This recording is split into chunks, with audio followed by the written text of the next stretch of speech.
Mount San Antonio Community College District, a recognized Anapeasy. Chabot Las Positas Community College District.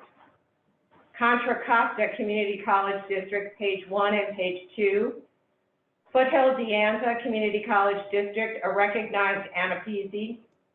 Cal Poly Pomona Academic Senate Resolution. APACI, Asian Pacific Americans in Higher Education, page 1 and page 2.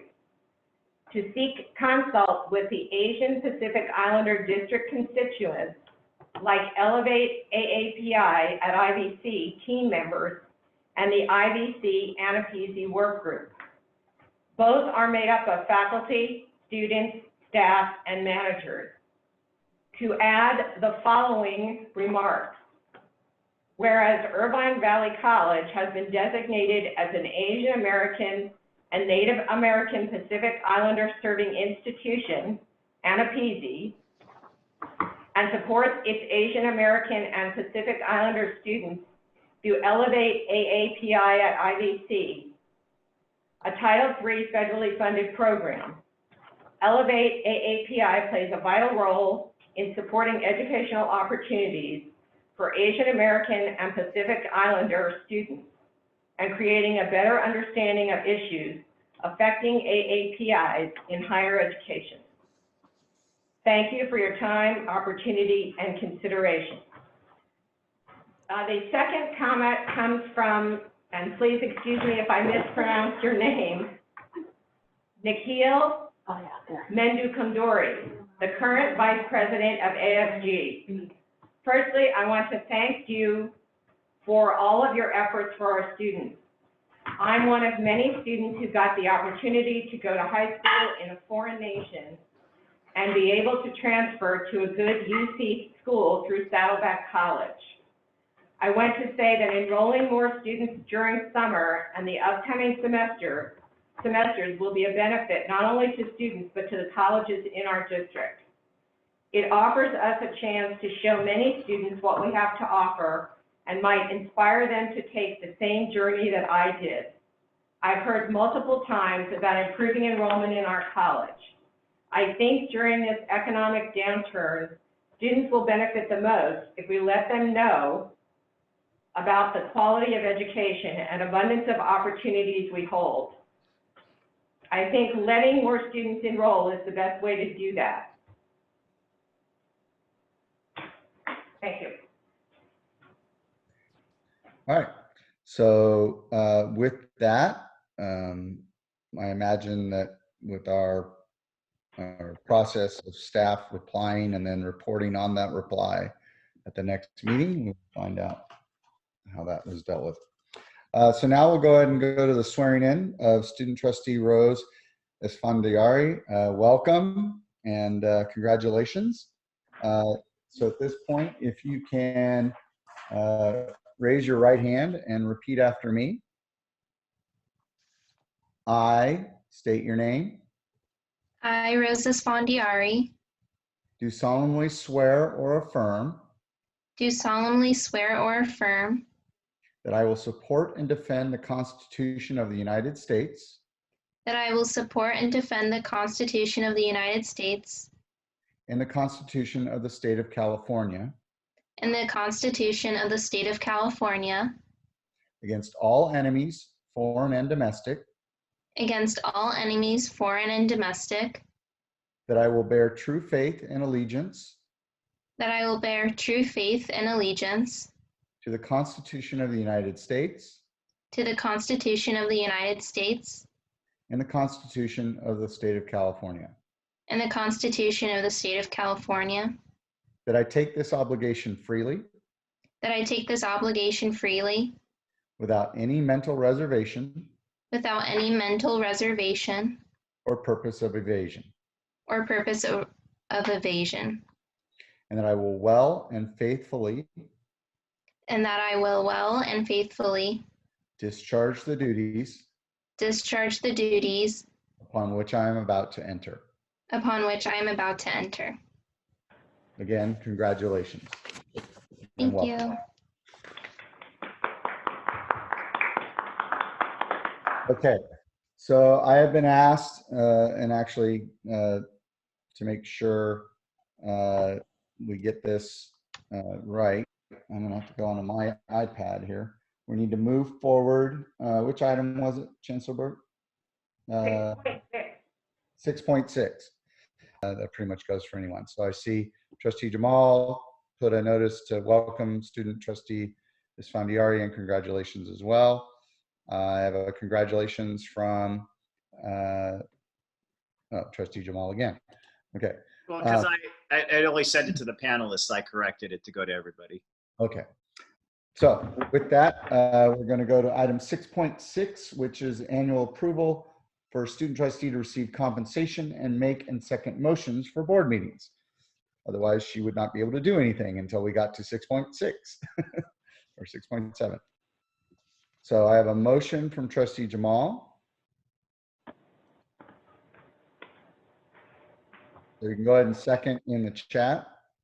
A second from Trustee Milchker, okay? Seeing no requests to speak or ask questions in the chat other than a welcome from Trustee Rydell, we'll go ahead and ask for a roll call vote, please. Trustee Jay. Aye. Trustee Jamal. Aye. Trustee Lang. Aye. Okay. Trustee Prendergast. Aye. Trustee Rydell. Aye. Trustee Milchker. Sick transit Gloria, right? She called your name, Trustee Milchker. Oh, aye, aye. And we're still waiting for Trustee Rydell. I assume she's muted. Said aye. Trustee Wright, you were muted. Aye. Okay. Yeah, go ahead. All right, so we will now move back to reports. We have a little change in tonight where there was a request by some of the constituent groups to be moved forward in doing their reports instead of waiting till the end. It is actually a common practice in other organizations, so we will honor that request for today. We'll start with our student trustee. I don't have a report for today. Okay. Anybody you have nearby that is, supporting you and there to recognize your appointment? Oh, for me? Oh, well, they're in the living room right now. Normally they would be in the audience and we would recognize them. Yeah. They can come in if they want. Okay. So with that, we'll go with. I'm sorry? Make the same. Whatever you want to do is okay. Okay. I'm Okay. not too cold. I'm perfect. Okay. So next we have ASG reports. Do we have anyone from Saddleback or IVC student government? Saddleback's present. I'm right here. Okay. Go ahead. So hello members of the board and of the public. I am the ASG president of Saddleback, Jake Ribzik. I want to start off by welcoming our new student trustee. Very exciting. It's a great honor to have you serving our students. So today I don't have too much to report on. This is my last trustee meeting, so I'd just like to express my thankfulness. I'd like to start off by thanking the board, especially for their leadership on these student issues. Right now, we need them more than ever. I would like to thank our sister college, IVC, our college president, President Stern, my ASG advisor, Chris Hargraves, and all the other campus partners that we have had who made this year a success. And you're all very crucial in serving our students. Finally, I'd like to thank the Saddleback ASG. Each of our members are leaders in their own right, and they're leaders on our campus. And without them, there wouldn't be the voices needed on our campus to represent students. I'd like to finish out by just doing some special shout outs. We weren't able to have a banquet or any recognition ceremony this year, so I'd just like to take the moment to congratulate our our directors of the year. So those are our executives of the year. And that goes to the Director of Human Resources, Sean Quinn, and the Director of ICC, David Ibrahim. They're great leaders and great executives that we've had on our team. And I'd like to thank our Officers of the Year, Kenitra Daly and Sophia Yanis. And finally, I'd like to echo some of the points from some of the reports that we heard earlier from some of my executive cabinet. During this dark time, we really hope that we can see our district and these campuses step up and make sure that all our students are supported during this dark time. Thank you, guys. Thank you very much. Okay, so did we have IVC ASG? Right here. Hello. I'm Faroska T. Many of you already know who I am just because I've served for almost a year already. I will echo what Jake has said. This is my last meeting and last day in my position as president of ASIVC. I want to first say thank you to the board.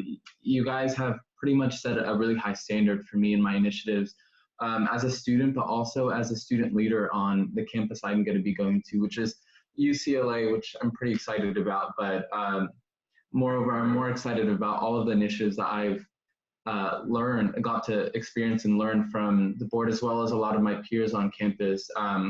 It wouldn't be, an honor without shedding a light on some of the people who have made an impact on my experience at IVC, such as just this year already, President Viscacho, who has really set a high standard for me as well in the type of when I need to, carry myself and a lot of the initiatives I do in the future, as well as the ASIVC students on campus. They have played a major part for the last 3 years I've been on campus here. I couldn't say enough words to say thank you to them. And our director, who had previously just left, Dr. Jen, who had been a huge role in making this last year for ASIVC very successful. And once again, student trustee Rose, she's literally in my class right now, and I was so excited for her to actually have won this position. I let her know this position was going on, so I'm so excited to see her in this position and all the great things she's going to be doing. Congratulations, Rose, and thank you to the board and everyone here today. Great, thank you very much. Saddleback College Academic Senate. Good evening, everyone. This is Dan Walsh, Academic Senate President for Saddleback College. This will be my last report as Senate President. Blake Stevens will be taking over as of Friday for the upcoming academic year. And we are at the end of what was easily the most difficult time in my 20 years plus of teaching. I congratulate the hundreds of faculty who had to completely switch from face-to-face instruction to online in just a week. A colleague described it as being a corporate lawyer for an American company. In a week, you're working for a different company in Quebec, representing them in court from your bedroom in French, with your kids with you, and the internet sucks. And that kind of was how I felt. Thank you, Trustee Jamal, for your kind words at the beginning of the meeting. And thank you to our faculty online coordinator, Hoyda and April Cubbage, for their sage advice. Thank you to Dean Marina Amity and the classified staff and the Faculty Center for helping us through this rushed but successful conversion. Have a safe and socially distant summer. Thank you very much. IVC Academic Senate. Thank you. Thank you, Dan. I wish you well while you're taking a break as Academic Senate President, and I want to thank you for your partnership while you served in that role. I also want to thank the board for their support of faculty, staff, and administrators during this difficult time, for their good cheer during these meetings, and all the goodwill that they've sent out to us as we finish the spring semester. I would like to especially thank all the faculty of Saddleback and IVC who truly came together to pull off a very difficult semester supporting students. I want to thank all the staff and administrators at IVC for their collaboration. A special thank you to the IVC Academic Senate senators and the cabinet that serves with me, who led during a very difficult time. So our work is not done yet, but we still have summer and fall, and people are working hard to prepare those, faculty and staff and administrators. But spring 2020 was a job well done. Thank you. Okay. And I'm not sure if you caught that, Dan, but there was that subtle dig that you are only taking a break and that you will be back. Yeah, Okay. I got that. Thanks, June, for letting me know. So in the chat, My bad. I'm seeing some congratulations to Jake and Faraz for their leadership from Trustee Jamal and Trustee Milchker. Okay, so from there, we have Faculty Association. Good evening. You can't see me, but I'm wearing a suit and tie tonight. Whoa. As this is my last board meeting in my official capacity as Faculty Association President. First and foremost, I want to congratulate Student Trustee Rosa Sfandiari in becoming our next student leader and member of the board. With Rose's family in the living room now, perhaps I can share a bit more about Rose, since I was fortunate enough to read her IVC Foundation scholarship application. And Rose, I'm deeply impressed by you. How as a child you immersed yourself in the day's news, current events, global affairs, and have come to understand the importance of being an informed citizen. How watching your parents overcome hardships has fueled your empathy for immigrants, your understanding of political theories, and your passion for becoming a lawyer. How, according to your IVC Writing 1 teacher, Alexis Bobrick, quote, you have dealt with setbacks, yet are rarely, if ever, actually set back. How altruism is a main motivator for you, and how, quote, any student, leader, program, teacher would be privileged to have you as a classmate, student, participant, alumna, and now trustee. So welcome, Rose. We know you'll be great. Secondly, I want to commend Chancellor Burke and each of the trustees for drafting and proposing the two important resolutions tonight. The first, denouncing xenophobia and anti-Asian sentiments and affirming our district's commitment to the safety and well-being of Asian Americans. I hope you'll consider my colleague Edwin Tiangsing's recommendations. And the second resolution, affirming our commitment to remove barriers to diversity, equity, and inclusion in our communities, particularly within this pandemic. Thirdly, I want to thank each and every one of you with whom I've had a chance to work closely with over the last 2 years. I want to thank Chancellor Burke and each of the Board of Trustee members for being accessible, for meeting with me and listening to me and talking with me, being open-minded, and trying to lead with honesty and integrity. I want to thank the district VPs for their extraordinary contributions and steady leadership, and really by extension, all district personnel. Having a chance to see what everyone does in the district, from administrative assistants to other folks. It's amazing how hard you all work to keep our district running. I want to thank the college presidents and the vice presidents for their vision and guidance and for being guided by the vision of others. I want to thank the CSCA and classified Senate leaders for being partners and leaders in shared governance. I want to thank ASG presidents Faraz and Jake and their predecessors for their unique contributions and for helping me question and reimagine what's possible. And clearly they appreciate the board's support and Acting President Viskachils. I want to thank my two colleagues and friends sitting virtually beside me to the left, Academic Senate Presidents Dan Walsh and June McLaughlin, respectively, for their professionalism, their personal integrity, their tenacity, and for showing me when to speak out and when to shut up. I've learned a lot from each of you. And finally, I appeal to Chancellor Burke and to the Board of Trustees and to the entire district and college-wide leadership as we move forward in discussing and deciding together when and how to reopen our campuses safely and smartly. I ask that all of us please continue to be guided by evidence-based science and medical facts from local and state public health agencies, and not by political pressures and sometimes even economic realities. Our employees and our students and their families and their loved ones are trusting you. They're trusting us. to ensure that we continue to provide a safe working and learning environment for all. Thank you. It's been an enjoyable and rewarding 2 years. Okay, thank you very much. With that, IVC Classified Senate. Thank you. On behalf of all IVC classified staff, congratulations to the class of 2020. You did it, and we are very proud of you.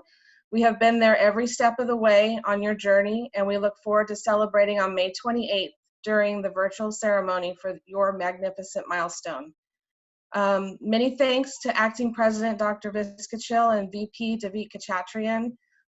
Because of them, our IVC Classified Senate has finalized an extended agreement with Franklin Covey for online professional development through end of 2021 for all of our IVC classified staff. The agreement will provide all our classified with a wide variety of online professional development that they can attend and advance their skills to better support our students, faculty, and the entire college community. During the summer, we intend to continue our work on Caring Campus and plan to share and celebrate our work in the near future.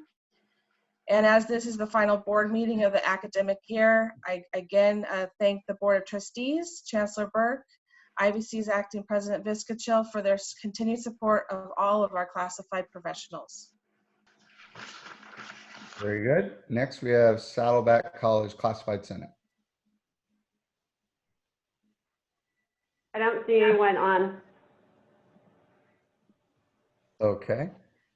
CSEA.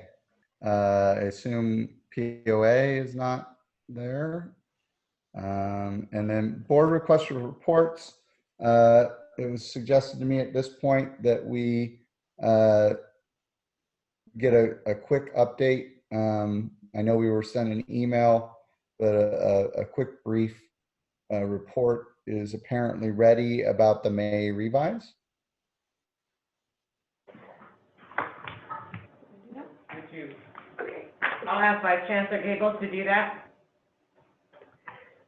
Sure. So the May revise came out last Thursday, and we got a little bit of a heads up around May 7th, where the Department of Finance put out a memo to really the state departments indicating that they were projecting a very large shortfall in the state budget. And so I think they were just trying to prepare everyone for the May revise that eventually came out. Due to really the COVID-19 pandemic, the state's budget situation has changed dramatically. The January budget was projecting a surplus, and now with the May revise, they have a $54 billion shortfall, and that shortfall is expected to stay with us through fiscal year 23-24, whereby there would be a $16 billion shortfall in 23-24. So I know we were all anticipating a recession was going to be here. We were thinking it was a couple years away. Well, now it has hit us, and it has hit us hard.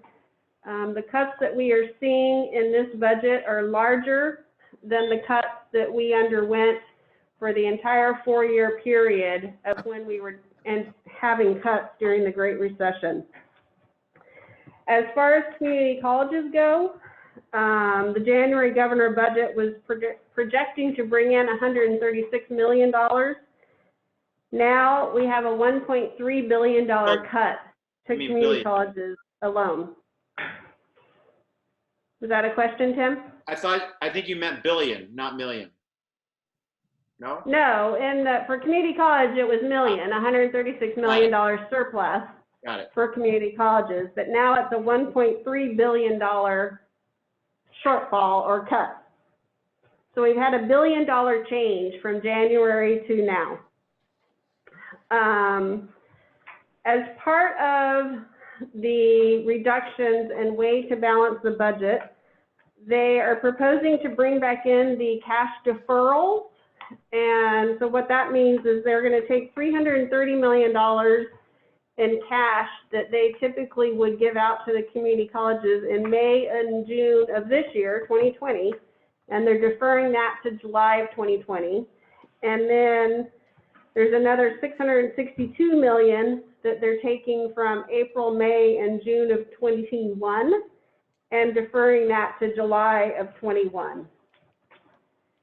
The cuts are kind of broken down between what impacts our unrestricted general fund and our restricted general fund. So for our unrestricted general fund, the system is seeing a $593 million base reduction to the student-centered funding formula. So that's an 8% reduction. Now you may have heard in the news that there's a 10% cut. The way the January's budget does that calculation is they're looking at how the budget changed from the January budget to the May budget. So in the May budget, they had proposed 2.29% COLA. That COLA is gone, plus the 8% cut on top of it. So that's where they're getting a 10% if you hear that number statewide. In actuality, and looking budget year to budget year, so looking from 1920 to 2021, it's an 8% cut, or $593 million. The reason that we are concerned at South Orange County is even though we are a basic aid district, they have new unprecedented language that they put into the budget bill for the first time ever that impacts basic aid districts. And what that language says is they will calculate an 8% reduction to our total computational revenue, and whatever that dollar amount comes out to be, which I'm estimating is around $13 million, they're going to reduce our categorical programs for that $13 million. This has never happened before, so it's very concerning. We are already working on opposing this with the legislature, and the other 7 basic aid districts in the state are opposing it as well. But they do deficit K-12 districts that are basic aid. So I'm not sure if we will be successful in this opposition, but it is something that we have to face now that we've never had to face before since the district became a basic aid district. A couple of the other things related to the student-centered funding formula, they have extended the hold harmless provisions for an additional 2 years, so that will be in place through 23-24. And they've made some statute changes to the 50% law calculation, whereby any costs that we have incurred related to COVID-19 that aren't reimbursed with any grant or FEMA or CARES Act, that we can reduce that from our expenses on the 50% calculation. I would say a couple of the good pieces that are in the budget. The first one is that they're taking $2.3 billion that was initially for the long-term unfunded liability of STRS, and they're moving that to the current year, 2021 and 21-22, to reduce the rates for both PERS and STRS. So initially, our STRS rate was going to be 18.41%. It will now be reduced down to 16.15%. And similarly with PERS, it was going to be at 22.67%, which will be reduced down to 20.7%. So about a 2% decrease in our PERS and STRS rates, which will save us about $2.5 million. So I think that's the bright side of the budget. As far as our restricted general fund, this is where we account for all of our grants, our categorical programs, and the things that have specific rules and regulations that go with them. They are cutting the Strong Workforce Program by about 58%, so $135.6 million on a statewide basis. Our Student Equity and Achievement Program, there's a 15% reduction, which is $68.8 million on a statewide basis. We're also seeing a 15% reduction in the part-time faculty compensation and office hours, and on the statewide academic senate budgets. The Adult Education Program, is seeing a $54.4 million reduction. So the community college portion of that is about a 10% reduction. And then another thing that they're trying to do to give us as much flexibility as possible is they've put forward statute changes that will allow us to use our restricted fund balance that exists from discretionary fees such as our parking fees, our health center fees, our instructional material fees. If we have any carryover balances, then they're allowing us to offset any losses that have been incurred from COVID-19. So that's a unique thing. The other aspect related to strong workforce is they are changing the guidelines and reducing the guidelines and requirements so that we can create short-term credentials quicker. I think that's a good thing. And then within our capital outlay fund, both our Gateway project at Saddleback College and our Fine Arts Complex at Irvine Valley College, the construction phases for both of those two projects have been funded with the state. So it's, I would say it's a horrible budget. The recession is here. We are going to have to deal with the $13 million loss that we're going to have in our categorical programs and figure out how we're going to deal with that. We are expecting another budget in August. So even though the legislature is going to pass this budget in June, we are anticipating, and they have already said, that they will come out with another budget in August that they will put forward to the legislature.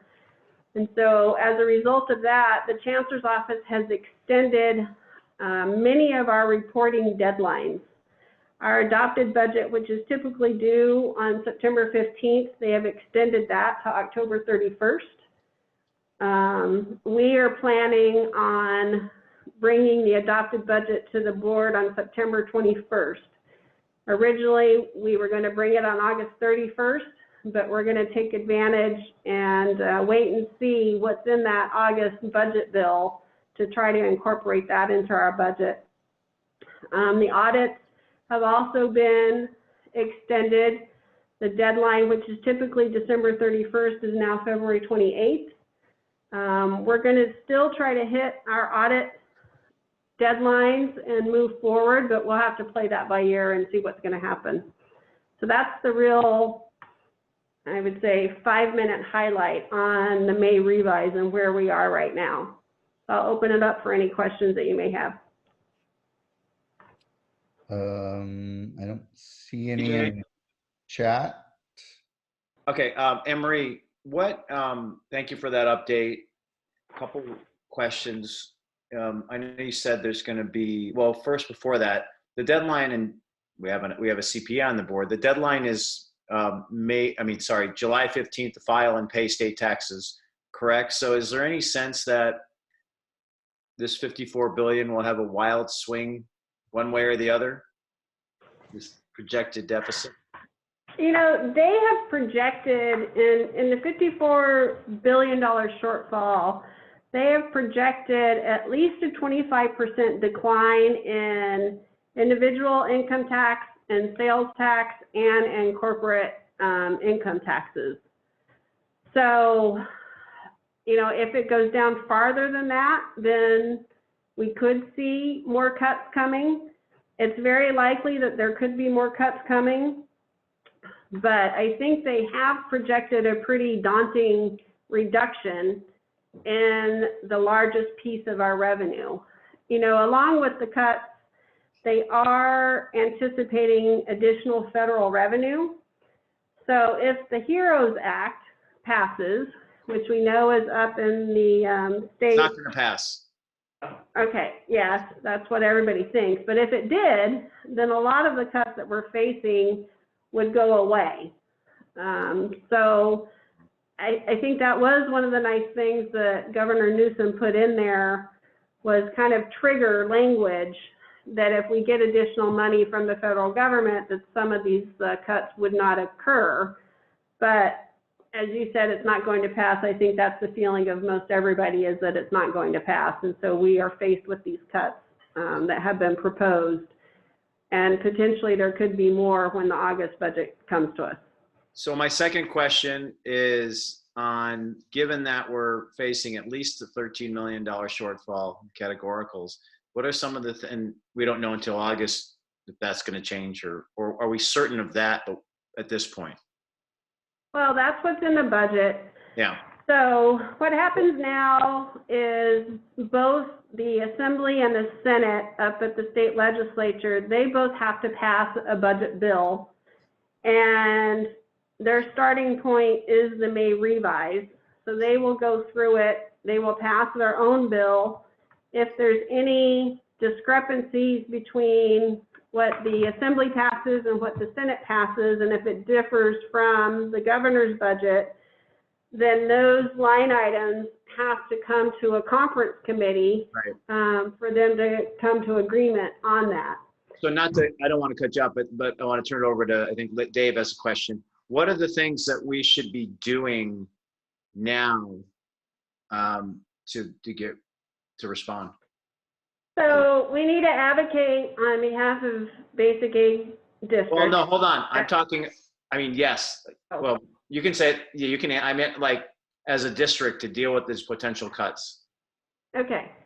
So as a district to deal with the potential cuts, we've already reached out to the vice presidents on both colleges, and I'm having them analyze all of the categorical programs to see what percentage of those budgets are projected to cover salaries and benefits, to see how much wiggle room we have that are not tied to salaries and benefits. So they're going to be analyzing those budgets. They're going to be looking at it. They're going to be scrutinizing any unfilled positions within the categorical programs to see what we can do and where we can go. So when we bring a budget to you in June, we should have a plan in place of how we think that we can deal with the $13 million in cuts to the categoricals. Okay, thank you. Okay, Trustee Lang. Just a couple of observations and comments. Part of, I think, what we're experiencing right now from a state budget standpoint is somewhat of a cash flow issue, because with the deferral of payments that are due for 2019, with 2019 California individual returns, and the first two estimates for 2020, which aren't due until July 15th, obviously not, that's going to result in basically a dry up of cash that occurs. So part of the reason for some of these delays is to see what those cash collections are going to look like after July 15th, when all of that money is due. Keep in mind also that in many cases we're talking about, in terms of the 2019 return, the timing of this recession really didn't occur until until 2020, a couple of months into 2020. So it clearly will affect also, I think, collections of 2020 estimates, which people will more than likely be lowering than they were before. So I think it's hard to say what all of that is going to look like until we get past July 15th and kind of see where we're at. The other thing that I know I had sent an email to Anne Marie today about it, is that I think we probably are going to want to have a special board meeting. I would at least recommend to talk about what the effects is on our budget once the presidents of the college have had a chance to analyze what the impact is on their budgets, what we're looking at from a district standpoint, and what measures that we might recommend be taken in order to address some of the issues, some of the financial issues that we're looking at here.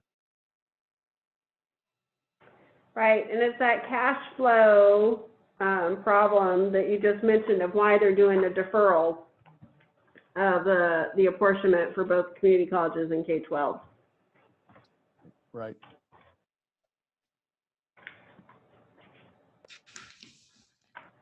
Okay, seeing no more requests in the chat, we'll move on then to 4.0 discussion item, Saddleback College and IVC College,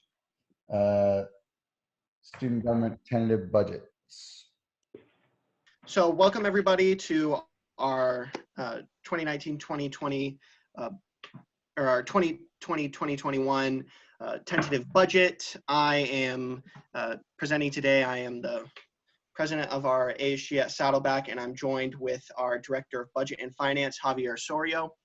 We'll start off with looking at some of our budget highlights. So we're projecting $185,000 in our beginning balance, and that's due to unused funds from this school year.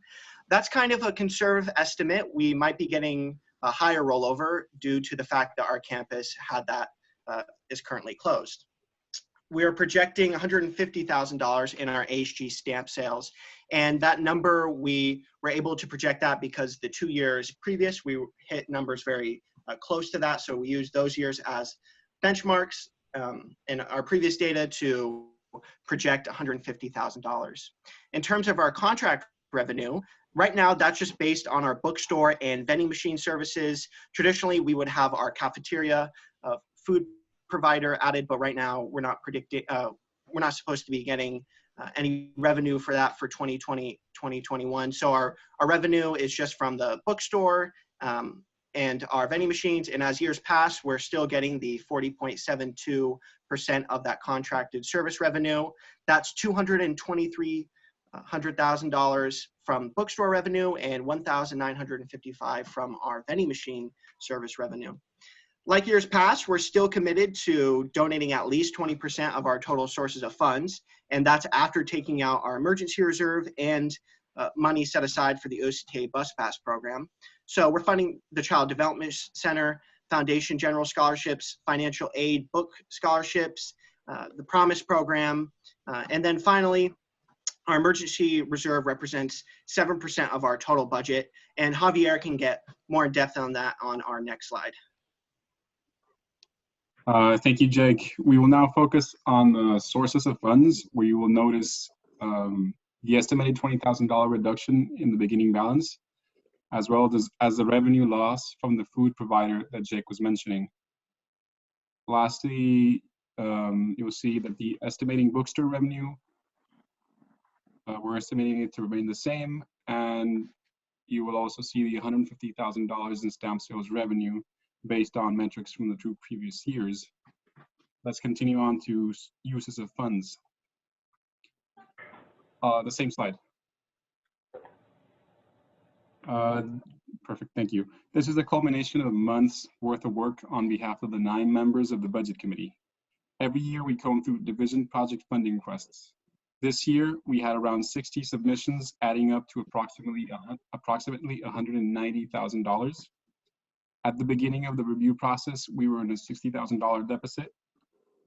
However, weeks later, we were able to come up with this proposal that you're seeing right now.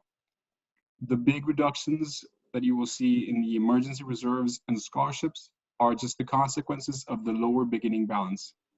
The rest is just a variance in project funding requests that happen year to year coming from divisions. Now over to Jake. Great, next slide. So let's just talk about some of our highlights for this school year. So we're always committed to, breaking down those non-academic barriers. And this year we have worked to almost finalize the OCTA Bus Pass project, which would give bus passes for all Saddleback students for the next 3 years. This year we assisted EOPS to host their annual turkey drive and adopt a family event. We're able to provide food for 20 families and gifts for 35 children. So we're really excited that we're able to participate in that. We partnered for the first time with athletics and campus clubs to host the first ever Coaches versus Cancer event. And we were able to fundraise over $1,000 for the American Cancer Society. So it's a great accomplishment.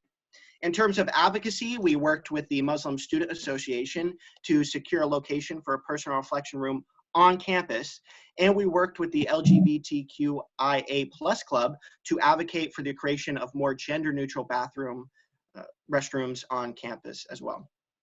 We participated in the Student Senate for California Community Colleges. It was a little bit different this year. It was all done virtually. And at that General Assembly, we were able to vote on passing resolutions that focus on issues that affect California community college students. In terms of campus-wide projects, we participated in the selection process for the new food service provider, and we attended multiple meetings, design meetings for the new Gateway building. We're very honored to be the student reps when bringing new buildings online. And finally, we assisted in mobilizing students to participate in the planting of 50 live oak trees as part of the Campus Beautification Committee Quad project. If you were allowed to go on campus, or if you were on campus previously and you went out on the quad, you're able to see those live oaks, and we're really excited that we're able to be a part of that. With that said, are there any questions from the board for Javier or myself? I have a request from Trustee Lang. First of all, I wanted to congratulate Jake. You've done a really terrific job this year, very articulate and gifted spokesman for ASG. I think you've done a terrific job. And also want to congratulate you and Javier on your presentation of the budget. I guess the comment that I had was, it's footnoted in the budget chart that the coffee, cafeteria coffee, card vending revenues decline was due to the planned decrease from the new food service. But I wonder if that was really a function of just the cafeteria being closed and the effects of the pandemic more than a new food service vendor. And then secondly, my only comment there was that it seems like the increase in ASG operations is somewhat counterintuitive given the decreases that you're showing for campus life and scholarship. And I'm not quite sure if that's really sending the right message. So appreciate your comments on that. Well, in terms of our the cafeteria, I can talk about that, and then Javier, if you want to talk about the ASG operations. In terms of the cafeteria, you are right in mentioning that there definitely is a decrease due to the fact that our food services were closed early. But with our new cafeteria food provider, we're not projecting that going forward that we're going to be getting those revenues. That's kind of on a to be known basis. And then Javier, do you want to talk about the ASG operations? Yeah, what I'm thinking of is what you're seeing there is just the effects of, call it year-to-year increases in basic, what do you call it, costs. So basically a little bit of inflation that we see year to year. And I just want to mention with the ASG operations, you probably see a big increase there as well, because we have lumped our OCTA bus pass program into that budget. So it kind of is inflating a little bit, but that's also including the bus pass program. So it's not fully going directly to ASG, but it is categorized as such. Okay, yeah, it just looks odd to see fairly substantial decreases in scholarships and campus life, while ASG operations somewhat remain stable. Right. So. Yeah, if I may respond, that's also due because you mentioned the decreases in campus life. Some of the divisions did not come back this year, and they were not looking to fund the projects that were done the previous year. I think they were expecting for us to have a lower budget, so they're not coming back. Hopefully we'll see them next year, but that's also an impact on this budget. And the last thing I would just like to add is the ASG operations also includes some staffing for student development, stuff like that, student life. Thank you, Trustee Ling. Any other questions?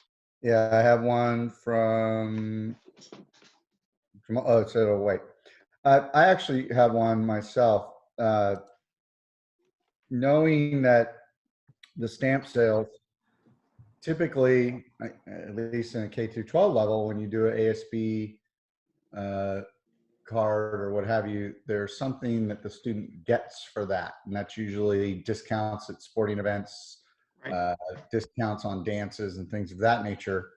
If we're not open, I'm curious why we're still selling that stamp at full price. Is there any talk of refund? Like, I'm curious how we see that as a growth of $25,000 when in potential you may wind up not getting that.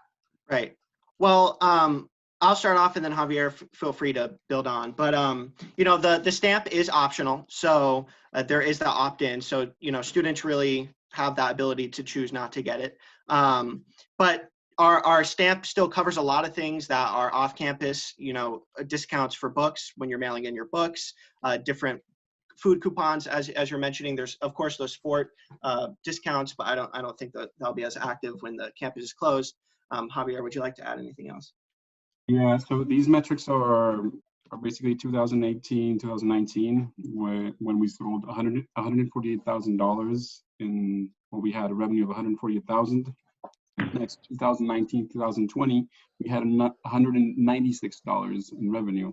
So we're basically going down a little bit, estimating somewhat of a hit.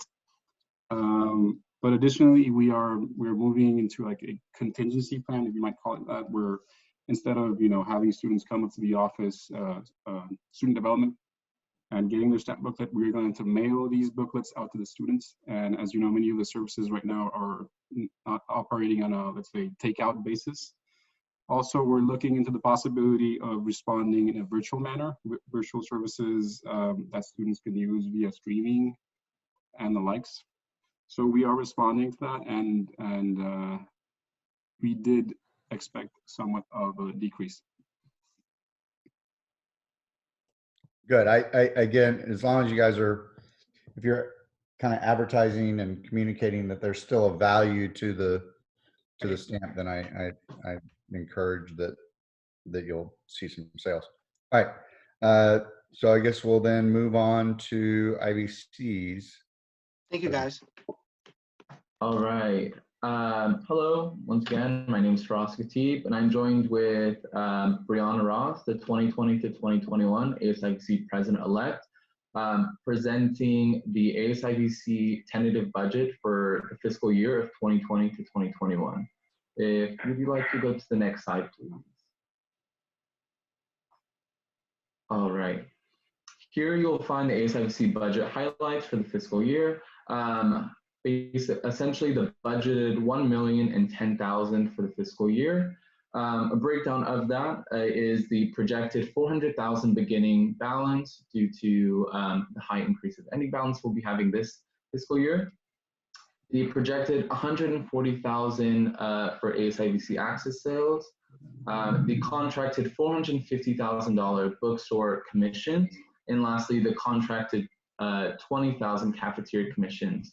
Mind you, the cafeteria commissions, being that the campus is closed, we have projected very conservatively to as an income, as well as it being tentative. We're projecting around 20K, but once again, down the road, if being that the campus might potentially be closed longer than just fall, we will adjust to that as well. And next slide as well, please. Okay. I'm just going to adjust my screen here. Okay, so here you'll find not only the sources, but as well as the uses of funds. Being that we already went over the sources of funds, I'll focus our attention to the uses of funds, starting with the instructional departments. Here you'll find $212,500. That is a 50-50 split of the $450,000 bookstore commissions. The split will be between the Office of Instruction and allocated to IBC as well. The allocation between both departments as we work to essentially allocate and fund instructional programs. Student services and scholarships will be $113,000 even. In here, which I'm pretty excited to state, is that $73,000 here will be for scholarships, and $40,000 will be set aside in funding student services as well. Of the $73,000, I'd like to mention that $33,000 of the $73,000, $33,000 will be allocated as a budget line item to fund student stipend leadership stipends. This is an initiative that we're extremely excited to have. This is the first time we've ever, as a Senate, have ever implemented an idea like this. And what this will be doing is recognizing the efforts of student leaders' participation on campus, as well as increasing the accountability of these student leaders in shared governance, whether that be from district level participation to campus-wide levels as well.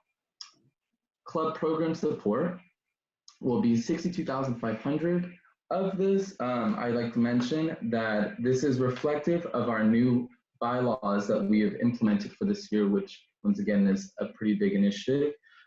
From these bylaws, we've allowed for a streamlined resource request process for clubs of the present 40 plus clubs and growing on our campus, allowing for a larger lump sum in the for club program support.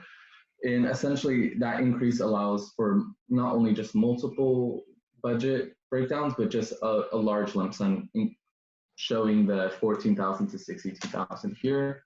Next is the ASIVC events programs.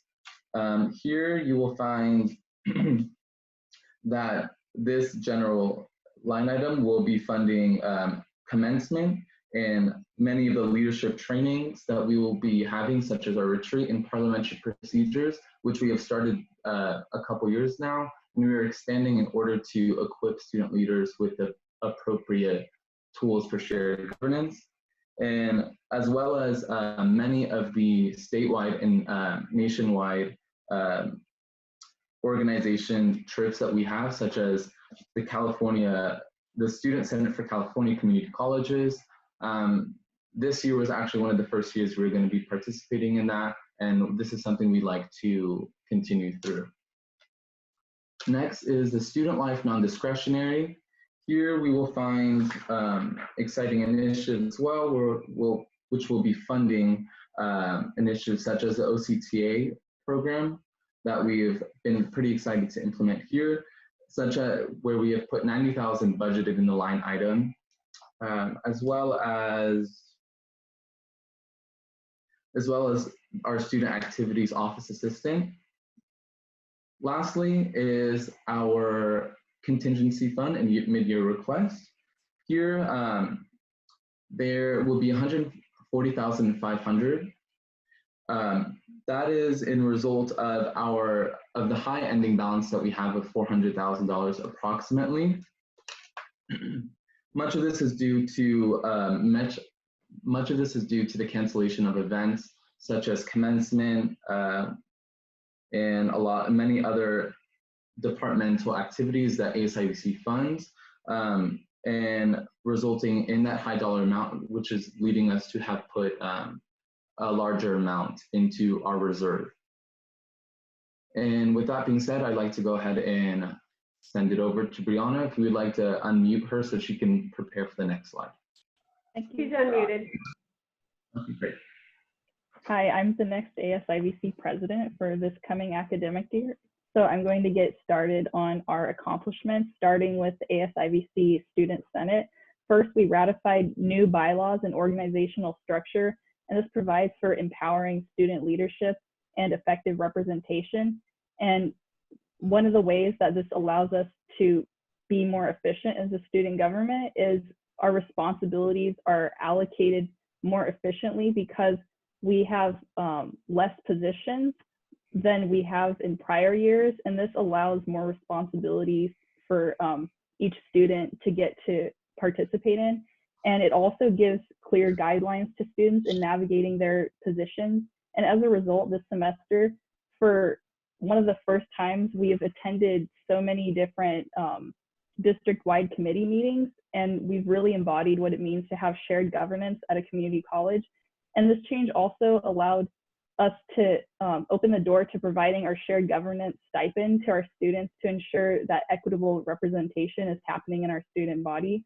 And we're not the first community college to implement this. We're simply catching up to many other effective student governments across the state. And what this does is it enables representation of students who need to work a job in order to continue to pursue their education, so they don't have to miss out on participating in ASIVC just because of financial difficulties. And it also increases accountability among our student leaders to show that their contribution on campus is valuable. Second, we successfully have awarded the Taviana Smith Emergency Fund, and this is a fund that students can apply to that gives them a grant to the sum of $500 to aid them in an emergency. And we recently put together a task force of executives and senators to add clarity to the process of receiving this grant. And now the process will also include students on that committee for deciding the distribution of the grant. And next, we awarded over $60,000 in student scholarships this month, and I believe the students have are in the process of receiving those as we speak. And we also approved for the OCTA funding as reflected in our budget for the first year commitment. Next is our student leadership development.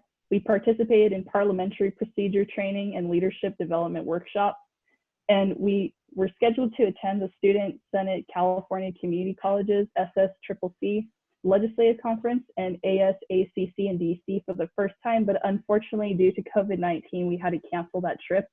But in the future, we're going to practice exercising our legislative voices, not only on campus, but across the state. So I'm excited to see where that takes us. And transitioning to our new government structure has allowed us to create the position of Vice President of External Affairs that actually deals with our regional affairs and statewide affairs so that we can effectively connect those issues to our own campus to aid our students across the state. The third item is we continue to support our inner club council with a very robust club program. And so we streamlined the funding process that will encourage our 40+ clubs to use these funds adequately. And now on to facilities. First, we create a student-centered atmosphere in student life and equity by fixing some of the resources in the building that will aid more of our students at the college level. So there's more spaces for them to be effective leaders. And we also organize workstations in the Student Activity Center for more efficient workflow. And we even created the desk space for the ASIVC president that I will be inheriting from Faraz. And one of the things I'm excited about in the future is looking for a new conference table for the spring semester of 2021 so that we can hold more effective meetings. Thank you. We're open for questions now. Okay, I have a request from Trustee Lang. TJ. I'm sorry, Trustee Jamal, you were first. Yep. So great job, all of you. Very impressive what you guys are doing. And for those, the two presidents leaving, thank you again.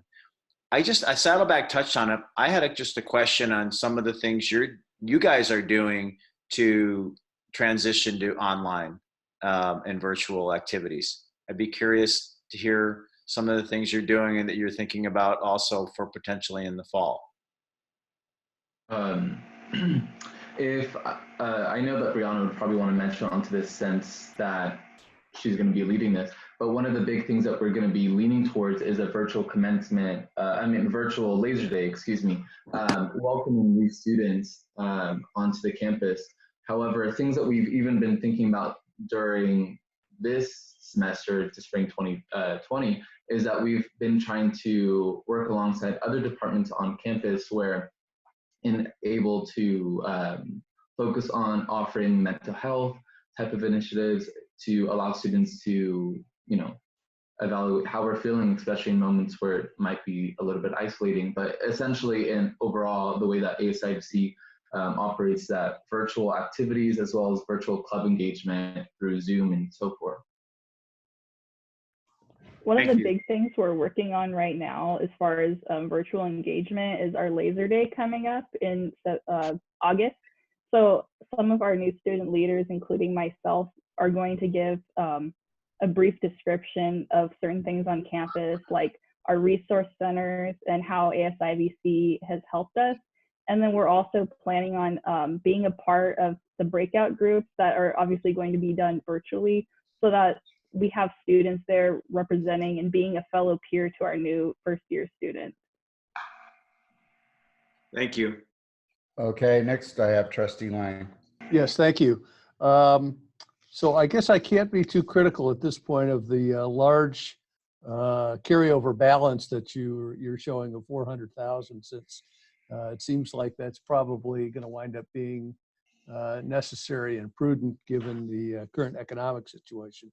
The one number that does stand out to me on the schedule, though, is the substantial increase in events and programs of over 128,000. And I'm wondering if, I don't recall exactly whether part of that is reorganization or reclassification of funds or new programs. Maybe you could elaborate that on that a little bit more. And then finally, one thing I'm curious about, and this, there may be some others in district or college leadership that want to chime in here. I know that there have been very substantial student scholarships that have been made available on a federal level, of which both Saddleback and IBC got fairly substantial allocations. And I'm wondering how that, if at all, impacts the scholarships that we make available through ASG. In response to your first question, which is events and programs, much increase for events and programs is one, reallocation of how we, I guess you could say appropriating amounts just for easier transparency, but two is much more increase of funding for bigger initiatives such as commencement. We've increased a lot of funding in order to be reflective of how we as students would want to see our commencement. Much more larger monitors, much more events on occurring on campus, and so much more. Bigger things as well is the California Community College Student Affairs Association Leadership Conference, as well as mentioned before, the Student Senate for Community College conferences as well. Those have been increased. First time ever that we're going to be funding those initiatives as well, included into the events program. So much of the combination is due to that, as well as more activities that we were expecting to have, but we would like to still include into this just in case if we ever do move into a open campus situation. And secondly, if you could repeat your second question and I could answer that one for you. It had to do with the substantial federal scholarships that have been made available to our students and how that might impact, if at all, the scholarships that we're giving through our associated student governments. Much of the talk that we've had in regard to scholarships, there's not been any, we have not discussed any form of impact that would have. Much of the federal scholarships are happening through financial aid and equity, such as through the CARES Act. So that has little effect to what we're doing through the ASIVC scholarships that we're providing. So I don't believe that there would be any impact on that, no. Okay, Trustee Milchker. Thank you so much. First of all, I want to sincerely thank the ASG of Saddleback College, and that would be Jake and Javier, and the ASG of Irvine Valley College, and that would be Ferris, and the incoming president, Brianna, for a very thoughtful, well presented presentation. And this really unprecedented, very, very difficult time for students. You're still there working for the colleges, working for all the students, in spite of this great difficulty of staying at home and taking all your classes from your own house. And we really appreciate your help and your work. I do appreciate the innovative work you've done in some of the things that you're doing to present money for, including for Saddleback College. They've been working on this for a few years, the bus passes for over 3 years for the Saddleback College students, and now for IBC for the OCTA. So my number one question is the OCTA funding going to go for bus passes for the students? And if not, what it's going to go for? That's number one. And my number two question, which I think is going to both colleges, are the clubs still ongoing at the colleges and they would be going in a virtual manner? I'm just wondering if they're still there to serve the students. So thank you. Those are my questions. Great question. So in response to your first question about OCTA, this is an initiative that we've held pretty closely, especially myself as I work alongside Dr. Viscachil and trying to really, and Vice President DeVete, actually, and as we've worked alongside each other getting this facilitated, the OCTA funding is specifically for bus passes. We've set aside the $90,000 as a good faith start as we're coming close to an agreement with OCTA between both college campuses.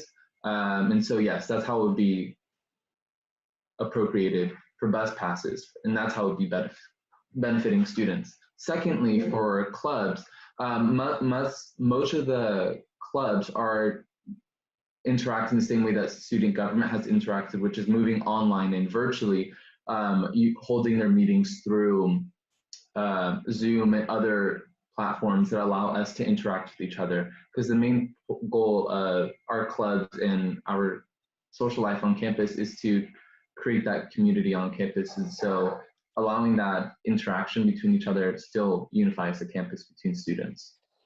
Great answer. Thank you. I'm delighted they're ongoing. You're right. Students need that more than ever. So thanks. Yes, thank you. Okay. Seeing Trustee Prendergast, may I make a comment, please? Sure. So what I'd like to say and recognize that the board should understand is this wasn't a typical year for ASIVC. Not only did Frost and Brown exercise tremendous leadership, but partway through the year, they had the loss of their director of student life and student equity, and an interim director, Dr. Jennifer Fernandez, came in. And so it wasn't just a typical year.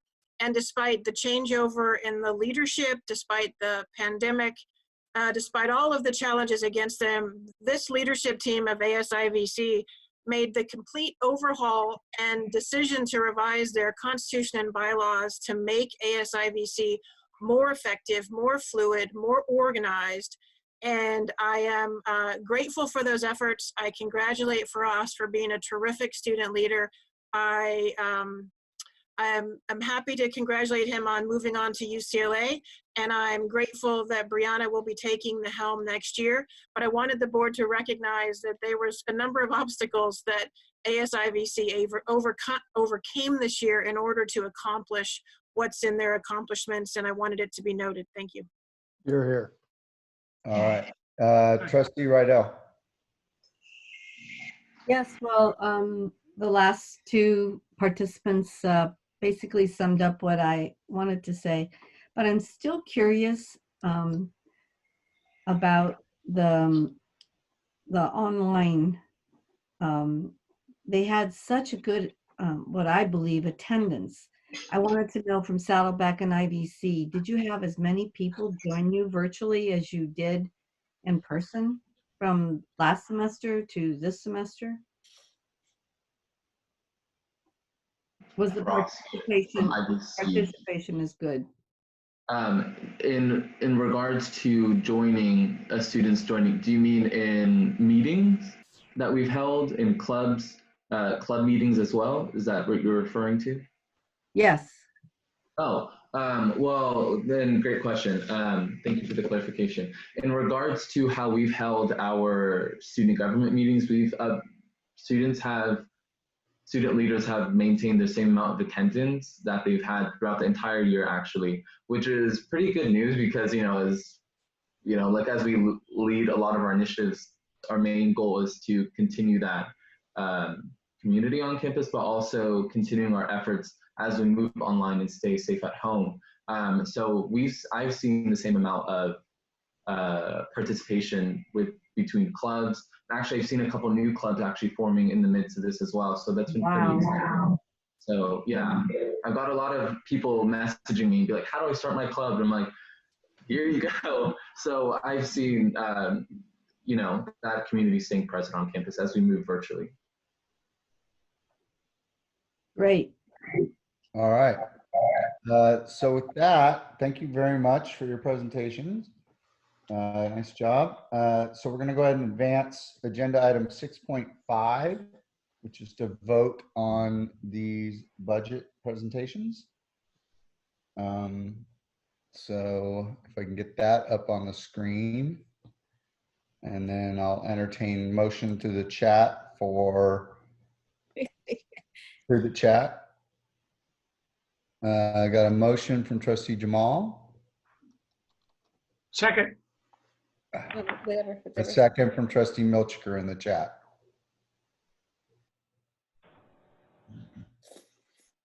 Okay. Considering we probably asked our questions, we'll wait for a roll call from Grace. Trustee Jay. Yes. Aye. Trustee Jamal. Aye. Trustee Lang. Aye. Trustee Milchiker. Aye. Trustee Prendergast. Aye. Trustee Rydell. Aye. Trustee Wright. Aye. Student trustee Esfandiari. Aye. Excellent. All right. So now we'll move to the consent calendar items. Do I have any polls? Oh, yeah, yeah. Yes. Trustee Prendergast. Yes. Scott Ferguson Green is Oh, that's on the right. I call. did see that. We found All him. right. We I did. found him. Let me allow him to talk. If we can go back and allow him to do his report. Okay. All right. While you guys figure that out, it looks like Marcia, you have a poll. Yes, the resolution on the xenophobia, the resolution on xenophobia, which So is 5.2, 5.1, number 4.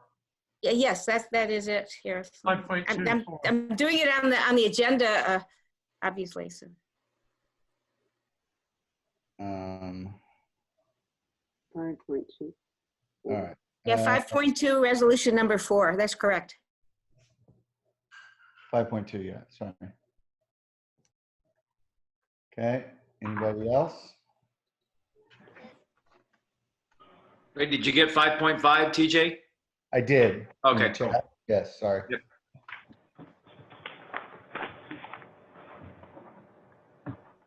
Okay, at that point then I will entertain a motion on the chat and a second on the chat for the balance of the consent calendar.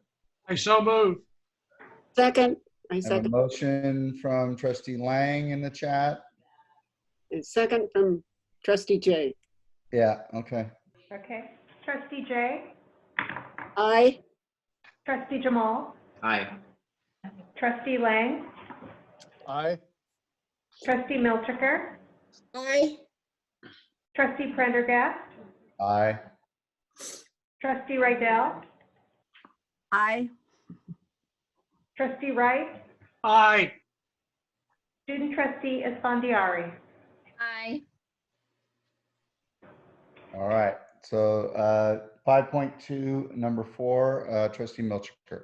I would like to add Edwin Tonkin's wording to the resolution against xenophobia and anti-Asian sentiment. I actually helped work on this resolution that's on here, so I think it's only fair that I recommend adding to it. So do I make a motion to add Professor Tonkin's wording on the Anapisi student organization that he is working with to make sure that they're a part of the resolution? Yeah, let me defer to the chancellor or designee how we want to handle that. Are we going to table this to the next meeting? No, I don't want to table it. I just want to add the wording that he suggested in his comments at the beginning of the meeting. But if they have it Because- printed for me to sign, it has to be changed. And then it has to be voted on with the actual language that you guys all see in front of you. I think. I just want to check with staff on how they want to handle it. So as I read the public comments, I understood Professor Thompson to make the following suggestion, that you include some additional whereases. He included one. He also suggested that you seek additional advice from district constituents. And also, and the third thing he suggested was that you examine other district resolutions about xenophobia. So there are a variety of things that you could choose to do as a board. You could add the one whereas that he suggested. You could do change the resolution to include that, amend it. You could postpone it so that you could take these additional steps, or you could change the existing motion tonight to add the one whereas that he suggested and approve the resolution like that, and then still go back and write a new resolution including these other steps that he suggested. So you really have you actually have 4 options if you wanted to approve the resolution as it's written. Okay, so trustee Milcher. I would suggest adding, if it, Let me okay. process. You made the poll, you made your motion, so it's up to you to decide which of those options you would like to move forward with, and then we'll see if there's a second. Yeah, I would like to move forward with the first suggestion given by Professor Tonkin, where he mentioned a whereas which added his Anapisi organization. Because of the huge number of Asian students at Irvine Valley College, we certainly want to be able to support them, and apparently there has been some xenophobia and anti-Asian sentiment over the COVID, and so we want to make sure that is part of the resolution. That's my feeling. So I would like to add that as part of the resolution, that paragraph, if we can do that legally. So you're moving option 1 of the professor's recommendation, but does that mean you're doing option 3 of the chancellor's recommendation of coming back later with another resolution that includes many of the other suggestions he had in his email? No, I really feel that we should just add personally, other people can discuss it, but I really feel we should just add his paragraph, and maybe the chancellor can read it again to make sure that we all agree with it, and then, vote on the resolution that way and just move on, so we don't have to keep talking about the resolution meeting after meeting. That's personally my feeling, but other people might feel differently. And then I would recommend then that the chancellor and staff can decide whether they want to do some of those other suggestions, and based on, depending on how this vote comes out. So with that, Professor Thompson has his hand up. He'd like to speak to the resolution. Would you like to hear from him? I'm sorry, who? Professor Thompson. Oh, okay. Hello, this is Eddie Tiongson with the Elevate program. Thank you so much for pulling this item to have the conversation. So my ask was actually, it was actually threefolded, I guess.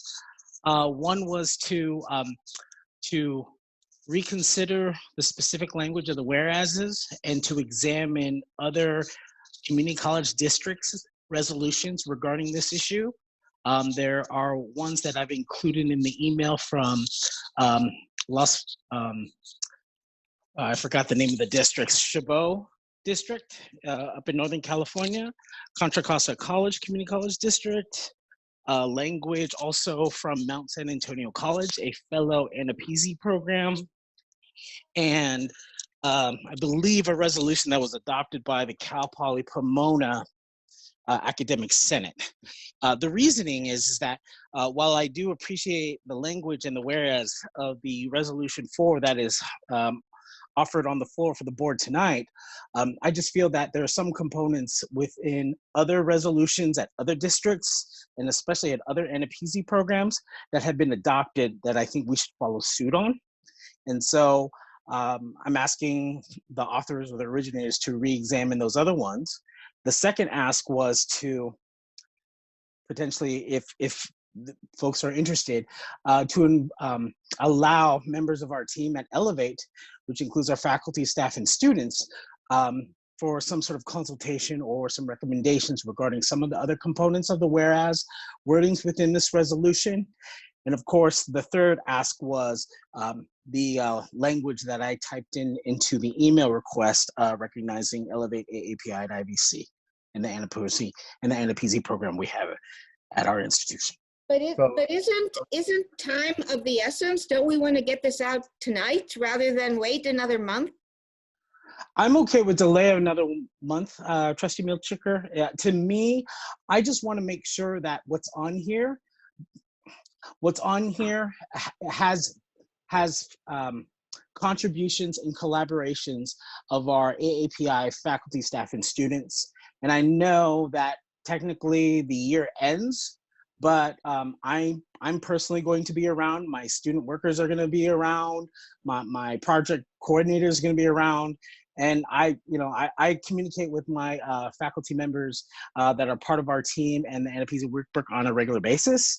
And the other component that, and I didn't add this into the comments, I just wanted to share out, is that some of the comments that were actually written within the resolution does communicate what it should communicate. However, there's some, I would say, gaps in certain spots where I believe some of the language that's already embedded in other districts' resolutions should be considered and added to add the necessary depth and teeth of what Resolution 4 is trying to provide. I just wouldn't want it to come across to our many API constituents, community members, and students as not just getting over the finish line, but realistically, I want them to feel as if we're going above and beyond our due diligence by having language in there that is sensitive and also consistent with other institutions of higher eds and California community college districts up and down the state. Well, why can't we just add the paragraph that you put in tonight and just add it and pass it and be done with it and move on? Well, it's because some of the whereases that are on there is not inclusive of some of the other ones that are well received at other community college districts and other boards, such as statements that denounce racial slurs such as, quote, the Chinese virus or Kung flu, right? It really goes into greater detail about some of the specifics. And the other whereases also recognizes up to the 1,700 different types of hate incidences that have been reported on a national level and continues to grow. So it's that type of like depth that I say some of the wordings in other institutions and districts resolutions. And I would just like to contend that one of the national organizations for Asian Pacific Americans in higher ed, known as APAHI, there's actually, on the email that I sent to Grace Garcia, is a national organization signed by multiple college presidents across the nation and has other different types of wordings of the different whereases on their resolutions denouncing anti-Asian sentiment and xenophobia. So while this would definitely pass, you know, I understand passing it, but I also want to make sure it's also recognizing the full zeitgeist and teeth of what is actually happening on a much larger scale, as opposed to the draft that is in its current form. I just like to see, if possible, if we would be able to have the opportunity to take it a step further. Okay. Well, thank you so much for that. I mean, I have, most of my grandchildren are Asian, so, yes. so I feel true, strongly about it, obviously. Yeah, and I just want to make sure that we do our due diligence. But I really believe, I really would just like to add the paragraph that you added and just pass it now instead of making it so complicated. Okay, so I'd like to just make a motion that we just add the paragraph of Professor Tonkin and just have it like it is. Can you read that paragraph? Wait, procedurally, we have a motion on the floor, but we do not have a second. I'll second it. Okay, now we have a motion and a second, and we would like the language of the suggested whereas addition read out loud, please. Whereas Irvine Valley College has been designated as an Asian American and Native American Pacific Islander serving institution, ANAPISI, and supports its Asian American and Pacific Islander students through Elevate AAPI at IVC, a Title III federally funded program. Elevate AAPI plays a vital role in supporting educational opportunities for Asian American and Pacific Islander students and creating a better understanding of issues affecting AAPIs in higher education. That sounds good to me. So I'd like to make a motion to add that to our denouncing xenophobia and anti-Asian sentiment resolution. Right, so we have that motion and we have a second from Trustee Jamal. I have a comment from Trustee Lang. I'm not clear exactly what you're asking, so go ahead and speak. Okay, well, I frankly, I'm just in favor of passing the resolution as it currently stands. I think we could wordsmith this thing to death. In fact, I think there's other instances of,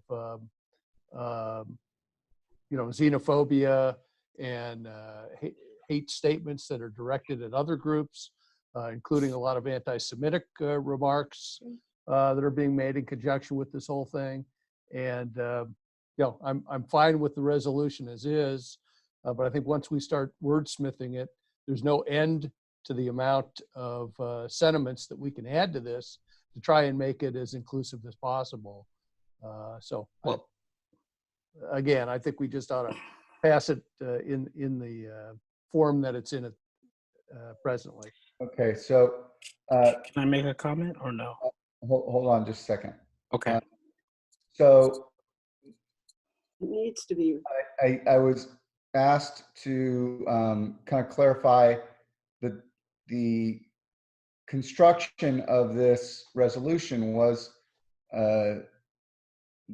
were these groups not included in the conversation? Were we not looking at other districts? I'm confused as to why we're in a position where we have something that's good serving, but is now kind of, I feel like I'm stuck in a mode where I should vote no on it, but not sound like I'm being a jerk. What's that? The original resolution that was circulating throughout the state was written by San Jose Evergreen College District. And they passed theirs, I believe, in March or April, pretty early on in the process. And we received a request to consider this motion, and we did remove a couple of the whereases that did have some more political overtones to them. Okay, so thank you for that. It is not the same resolution as was originally drafted by San Jose Evergreen. Okay, so Professor, you would like to speak again? While I understand if the original draft that was being circulated by Evergreen in San Jose, that may have come out in the earlier timeframes of mid-March or early April, right? I totally understand that that was utilized as a shell to develop this current resolution. I believe that at least it would be helpful if our members of the ANAPISI program and Elevate Teamsters could at least have an opportunity to dialogue with the authors of the resolution to consider either making alterations to some of the wording or to recognize some of the important components that have been circulating, be it in that original document or the other items that I sent in the email for my public comments with additional whereases from Mount San Antonio College, Chabot Las Positas Community College, Contra Costa Community College District, Foothill De Anza College, Cal Poly Pomona, and Apache. So my ask is to potentially have our colleagues and our team look at some of these items and then discuss it further, because to be frank, I did not know about this particular resolution until my colleague shared it with me, because my colleague only knew about the resolution as we were being recognized this evening. So I just feel that I would not be doing my job as a project director of an Asian American, Native American, Pacific Islander serving institution if I didn't have the opportunity to dialogue not only with our team members, but dialogue as a group to share our comments collectively regarding the resolution in and of itself. And that may be editing or adding some additional whereases onto them for your approval. Okay, thank you. So I'm going to publicly state that I'm going to vote no against this motion. Well, I'm withdrawing my second. It doesn't make sense to move this. I guess I seconded Marcia's motion to amend it, and it appears there's opposition even to that. So I will withdraw my second. So are we not having the resolution at all? And we're not going to do it this month or next month, and we won't have a resolution against xenophobia? Is that what you want? If we don't have a second, then the motion doesn't fail or doesn't carry. I'm going to make a motion that this get reworked with the input from the constituent groups that are represented by the resolution, that they should have an opportunity to voice their concerns with the authors of the resolution that they feel is,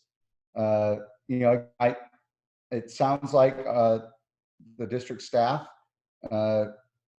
working and hard on coming up with something that they felt was maybe not as politically charged as another district in reference to our typical stance on issues. But that doesn't mean we can't still have input from the affected groups. TJ, I agree, but first thing you need to do is there is another motion on the table by Trustee Lang that needs to be considered. I don't think it's a second, but he did. First, so Marcia's motion is now not carried in that it didn't have a second, unless somebody wants to replace Jamal as a second. Seeing none. Now we have another motion that was presented to pass it as is. Do we have a second for that? Second. Okay. So we have a motion and a second to pass as is.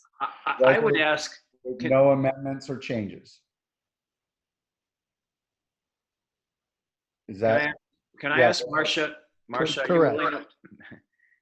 Can I ask Marcia if you're willing to withdraw your second? I mean, first of all, I'm not willing to withdraw my second.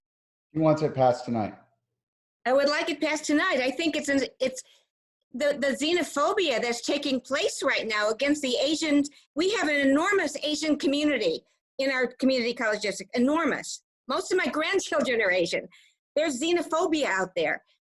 It's happening now. Why should we put it off another month? I want to pass it right now. I was willing to pull it off the agenda and add Professor Tonkin's information to the information, and certainly add Anna Peasy and add all of his constituents into it. I want to pass it as it is. I mean, I want to pass it with that. My idea was to pass it with that additional information. And I have a lot of personal reasons to feel that way. Okay, so I'm with you. I mean, I would pass it as is. I would pass it as amended. I would pass it as amended if the staff work with the professor. I think any version of it to pass is important. Well, what does Professor Tonkin want to put in that he says? Oh no. He already explained, Marcia, that it doesn't have language on certain concerns, and that they weren't consulted. But what are the concerns? He already explained that. He explained that it doesn't have enough teeth in it to really show our. Okay. I want to pass it tonight. As maker of the motion, can I call for the question? Yeah, my feeling is I want to pass it tonight. It's important. We have to get the word out. We have to let the know people that we are against xenophobia. Marcia, the question has been called. Okay. So, Grace, go ahead and do the roll call. Trustee Jay. Aye. Trustee Jamal. Sorry, I was on mute. Aye, sorry. Trustee Lang. Aye. Trustee Milchiker. Aye. Trustee Prendergast. Abstain. Trustee Rydell. I have to abstain. Trustee Wright. Aye. Student Trustee Esfandiari. Aye. The motion does carry. With that, Chancellor Burke, I would have pulled the whole 5.2 already. Are you going to do readouts on these resolutions? Yes. Thank you. So there are 4 remaining resolutions for your consideration. 3 of them honor the outstanding classified staff members from the colleges and the district services. So this month, we're honoring our outstanding classified staff of the year. Tammy Boswick is the program coordinator for the Equitable Learning Experience, Vaulting Achievement, Transfer, and Empowering Asian Americans and Pacific Islanders Elevate AAPI program, and is named Irvine Valley College 2020 Classified Employee of the Year. Tammy takes time to help her colleagues, including Classified Senate, fundraising efforts, and lunch and learn. Her technical skills and writing mastery are also highly prized. Kevin Dalabetta is an accounting analyst and is named Saddleback College 2020 Classified Employee of the Year. Kevin is recognized as a valued treasure to those who have had the opportunity to work with him, especially those in the fiscal office where he is an integral part of the team. Danielle Miller, a buyer in the District Services Procurement Department, is named the District Services 2020 Classified Employee of the Year. Danielle is also considered to be prompt and courteous when delivering services to everyone and to be an overall team player. Congratulations to Tammy, Kevin, and Danielle for this well-deserved recognition. We thank you for our dedication to our students, our colleges, and our district.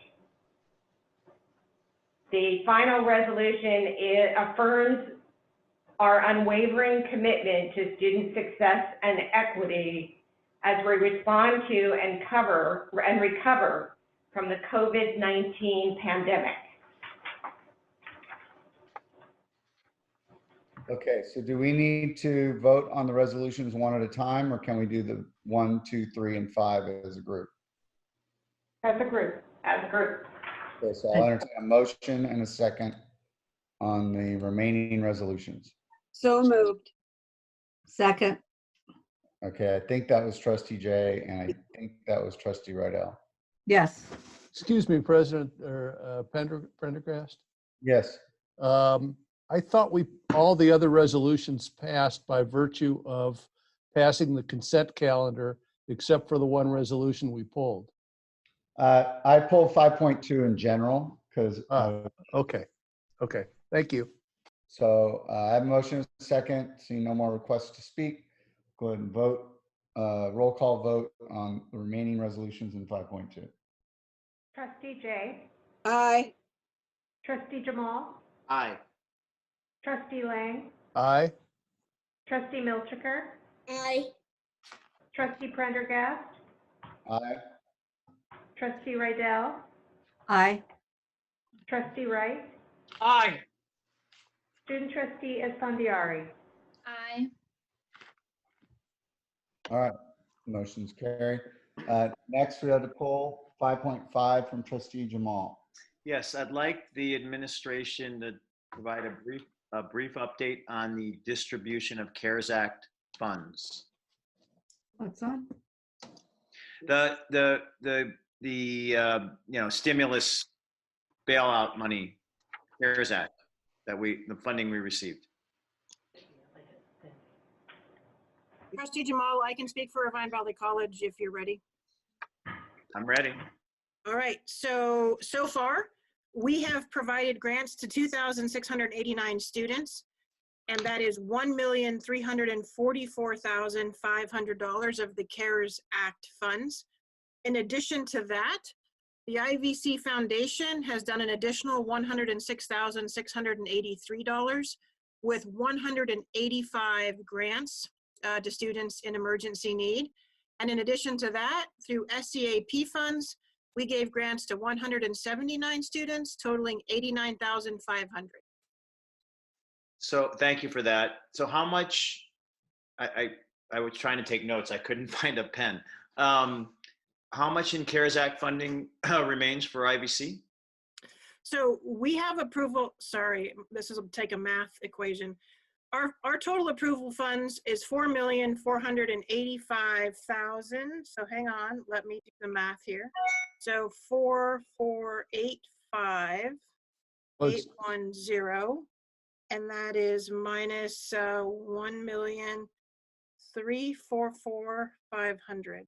So we have 3,141,000 left. Remember, only half of the funds initially are dedicated to our students, and we are still giving those grants and aid out. So this information that I provided to you is current as of Friday, May 8th. Okay. All right. Thank you. Okay. And this is Elliot. May I also speak for Saddleback for the same question?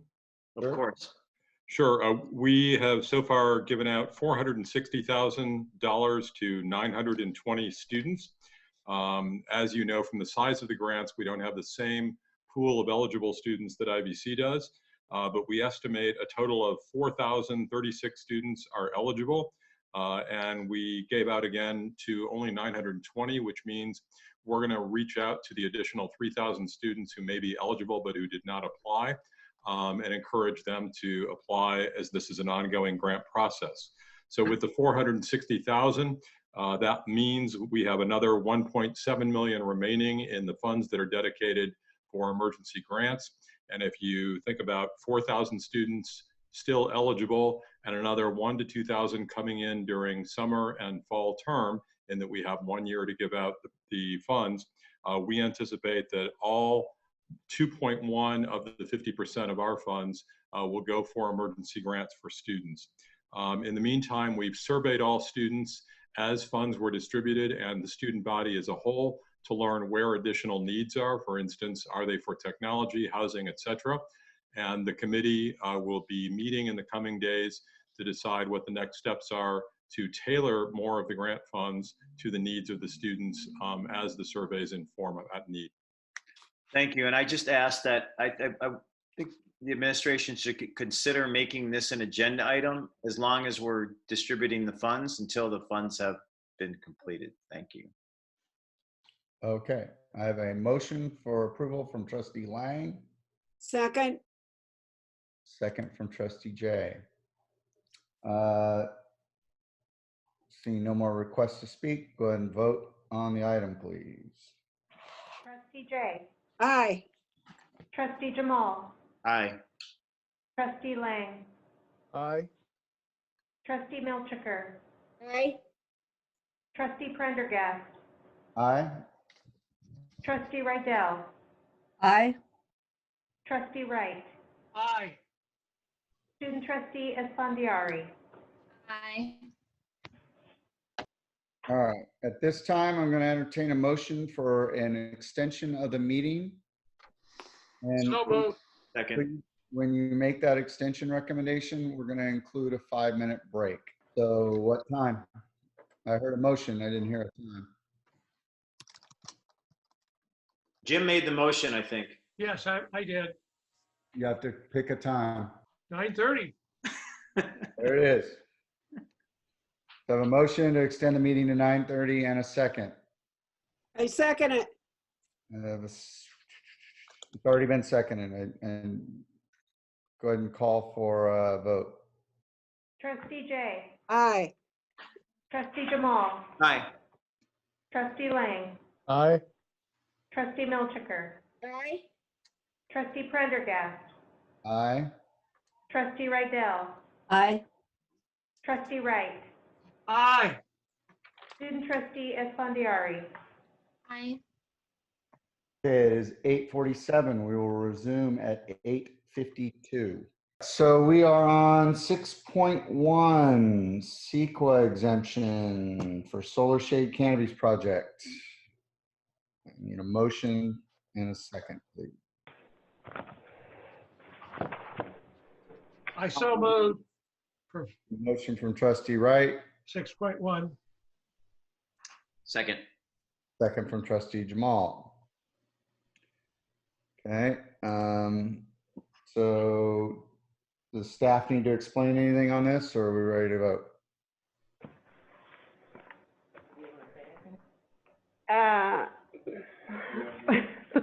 Well, do you want me to say something? I can. I don't know if you needed to. I mean, if you read it, it's pretty self-explanatory. I just wanted to. Okay, so with that, go ahead and call the vote. Trustee Jay. Aye. Trustee Jamal. Aye. Trustee Lang. Aye. Trustee Milchiker. Aye. Trustee Prendergast. Aye. Trustee Rydell. Aye. Trustee Wright. Aye. Student Trustee Esfandiari. Okay, motion carries. We are now on board agenda item 6.2, SOCCCD, public hearing for Irvine Valley College Solar Shade Canopies Project, Energy Services Agreement. Before we have the public hearing, Vice Chancellor Anne-Marie Gable will provide an introduction. So the agenda item pertains to a public hearing to allow the district to enter into a contract for an energy services agreement pursuant to the requirements of California Government Code Section 4217. This code permits public agencies to enter into an energy services agreement on terms that its governing body determines are in the best interest of the public agency. This process entails using a formal request for proposals process. There are two other board items that relate to this public hearing, items 6.3 and 6.4. After approval for the use of this approach, each item will be presented to the board on its own merit and relative to project-specific findings. Agenda item 6.3 will authorize the South Orange County Community College District on behalf of Irvine Valley College to enter into an energy services agreement for their solar shade canopies project, and agenda item 6.4 is the item presented for your approval for the vendor contract, which is an energy services agreement with Borrego Solar Systems Incorporated for the Irvine Valley College Solar Shade Canopies project for an estimated contract value of $3,180,067.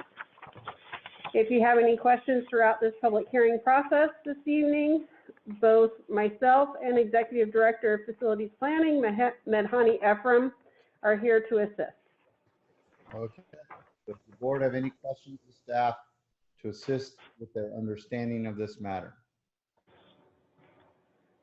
Are we still on 6.2? We're on 6.2, yes. Yeah, okay. Okay, hearing none, is there any requests from the public? Oh, wait, I'm sorry. The public hearing on the matter at hand is now open. Are there comments from the public? Any requests? There are none. We have not received any. Okay, the public hearing is now closed. And then if we have no further discussion on the matter, we'll go ahead and vote, or actually, I'm sorry, 6.2, I need a motion and a second. So moved. All right, no, I'm sorry, there's no motion on that. That's public hearing. So that's concluded. Now we're on 6.3. I need a motion on 6.3.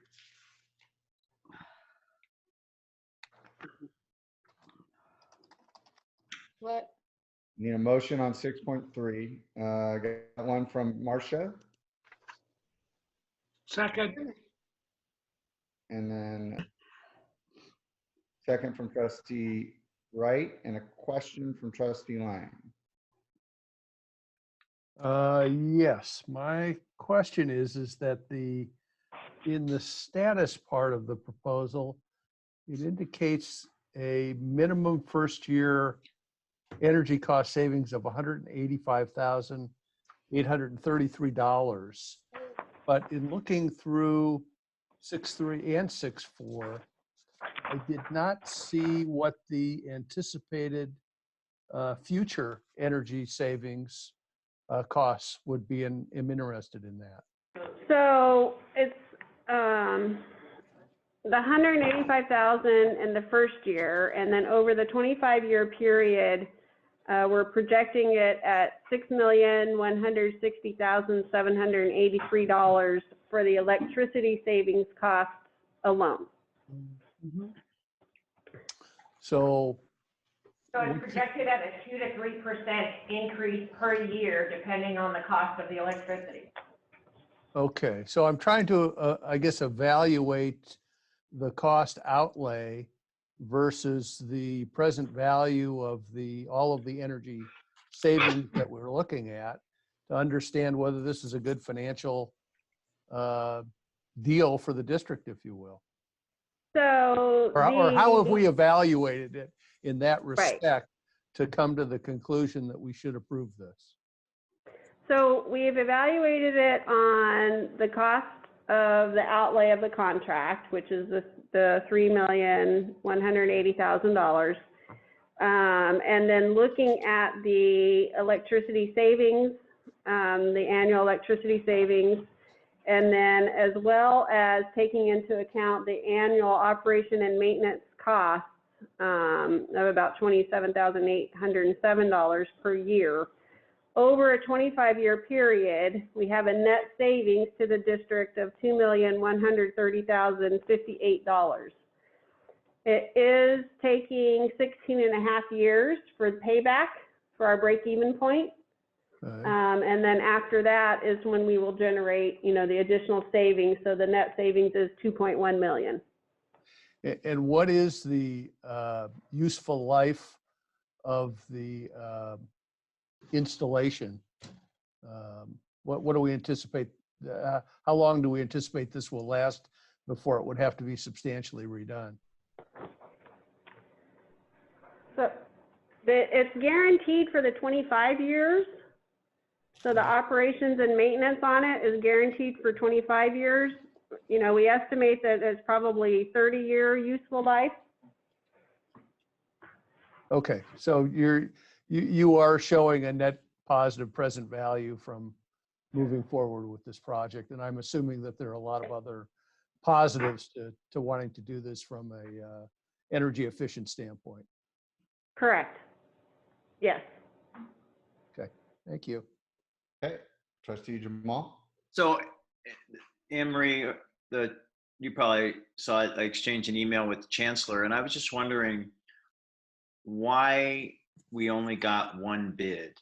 And is it because, as I was told, the project's too small, not, it's not, not financially valuable for them to pursue this contract? What's your reasoning for that? Tim, I've got all those questions too, but I think those are 6.4 questions, not 6.3 questions.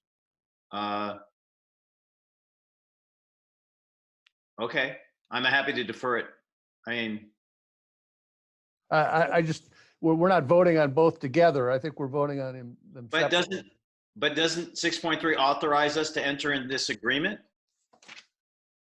Yeah, 6.3 is authorizing us to utilize the government code section 4217 and enter into the energy services agreement is what 6.3 is doing. 6.4 is awarding the contract to Borrego.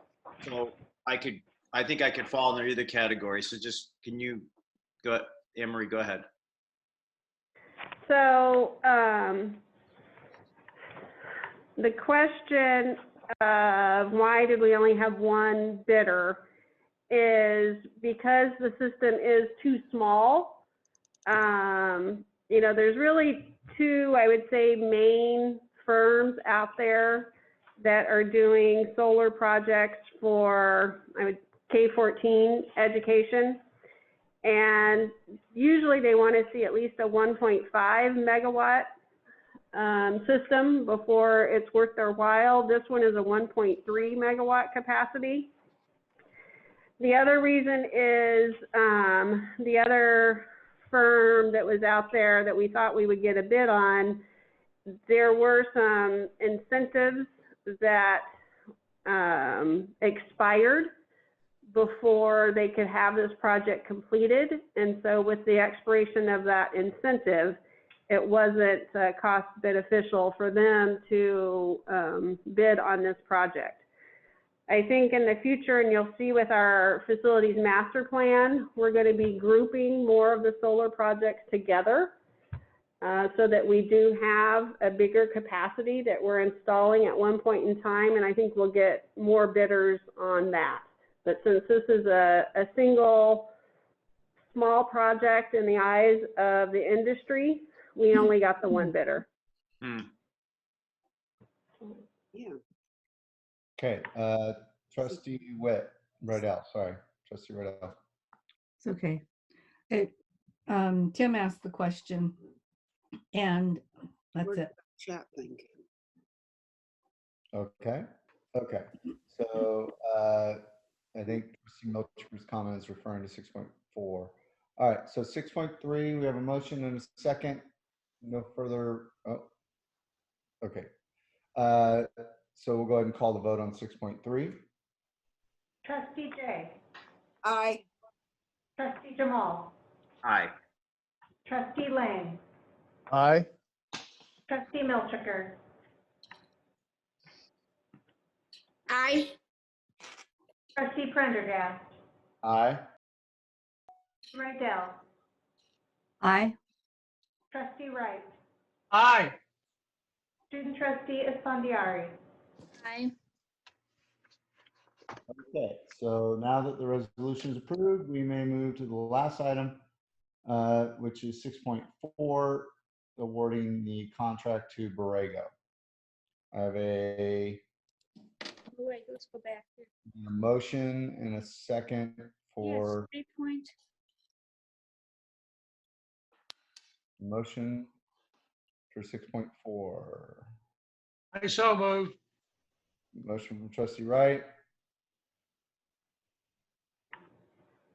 Second from Trustee Jamal. Trustee Lang has a question on 6.4. Yes, I had obviously the same concerns that Trustee Jamal expressed, and that being, single source bidder on this item. And one of the things that I was wondering about is whether, as a result of what's happening with the economy, if this is a project that we ought to consider deferring in order to perhaps get more competitive bids moving forward on this project. The other thing that I heard Vice Chancellor Gable mention is about certain incentives involved in the timing of the project. And I'm somewhat familiar with the tax incentives associated with solar energy projects, but I'm not sure quite how that applies to our community college district. So I'm interested in hearing more about that. And I'm also interested in knowing who from the district is going to have a specific project oversight on this project. I'd like to know where the solar support structures and modules are manufactured. Does it make some mention of costs associated with that in the language of the project? Yeah, obviously I just had a lot of questions about this. And I'm going to turn it over to our Executive Director of Facilities Planning, Medhani Ephraim, and he can answer many of those questions for you. Okay. So we don't know the details yet, exactly who the manufacturers are going to be as of yet. So that's yet to be determined. I don't believe that's stipulated within the current agreement. As far as your question, should we wait? I don't know that we would get more bidders because of the size of it. So if we wait, the only way we would get more bidders is if we lump this in with another project. And we're probably at least 2 years out before we can do another project based upon our timelines that we're building within the facilities master plan. So if we wait on 2 years, then that's going to be, 2 to 3 years of electricity savings that the IVC operating budget isn't going to be able to capture and take advantage of at a time when we need every savings that we can get within our budget. And construction. Well, except of course that we're also expending 3.2 plus maintenance costs, to pay for this project. And then further, it seems to me that, again, because of what's happening with the economy, some of these larger projects may well dry up, and these smaller projects may in fact be much more attractive to some of the other players in that market. They could. Yeah, we have no idea what's going to be happening. The construction industry hasn't slowed down that much during this because they have been one of, it's been one of the industries that have been excluded from staying at home. So they've continued to be working. We haven't really seen a decrease in our bids that have been coming in recently. So I don't know, Trustee Lang. I think it could go either way. Yeah, I just, I guess I wonder whether this is a time for us to be a little bit more cautious about some of these commitments, given all of the uncertainty that we know we're going to have with the state budget. We did bid this back in October, and it's taken this long for us to negotiate the contract language with this vendor. And of course, we're in a very different world than we were back in October. Right. And we added in COVID, COVID clause in the contract, but it is a very complex contract. So it took months of negotiating back and forth. And, it was a tough negotiation to ensure that we got the language that was the most beneficial to the district to protect our interest within this contract. Oh, I'm sorry. Yeah, Trustee Milford. Oh, yeah. Hi. I have 2 questions. The first question is I'd like to know where the panels are made, where these panels are being made. And the second question, I was just thinking, everybody keeps saying it's a real small project, but it's $3.1 million. So it's not that small. 3.1 million is, what do they say? A million here, a million there. Soon you're talking about real money. But anyway, and then I know you get a 26% tax credit for solar. What could a public entity like a community college do with the tax credit like that? We don't get the tax credit. The contractor that's installing it gets the tax credit. Whoa. And typically when they get the tax credit, they will pass on some of that savings within their bid when they do it. So that's kind of why that came into play. We do not know where they're going to be manufactured as of yet because the contract hasn't been issued, so they haven't had to do the buyout of the product yet. Okay. Anne-Marie, so I was going to ask, and Dave kind of touched on it. This lumping together, it seems to me to make the most sense to cobble it together with other projects, and you're saying we have to wait 2 years to do that? Let's wait. Well, we haven't allocated any other funding for solar projects within the BARC allocations in the past couple years.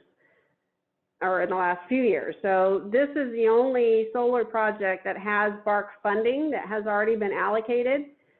And even with this year's BARC allotment, we didn't allot anything towards a solar project. So that's why, in looking at the facilities master plan and the way we've scheduled things out, you know, it's a couple years before we would get to a solar project because we've been putting the money towards the buildings that are currently underway at the moment. I don't know. It's not a slam dunk. Okay. I have a motion. Oh, it looks like Acting President Viscacho would like to say something. Okay. Yeah, I'd like to add that Irvine Valley College has been behind in some ways related to sustainability. The overriding question I've had since I've been there is why don't we have more charging stations? We need solar panels like these to be able to create more charging stations for employees and students who are bringing electric vehicles onto campus. We simply don't have the ability to sustain that. I think that 2 years out is an awful long time to wait for additional things like charging stations or additional sustainability efforts. I think that this is a project that the college is aware of and supports. And one of the high priorities of the employees of Irvine Valley College is sustainability efforts. And I just want the board to take that into consideration. Thank you.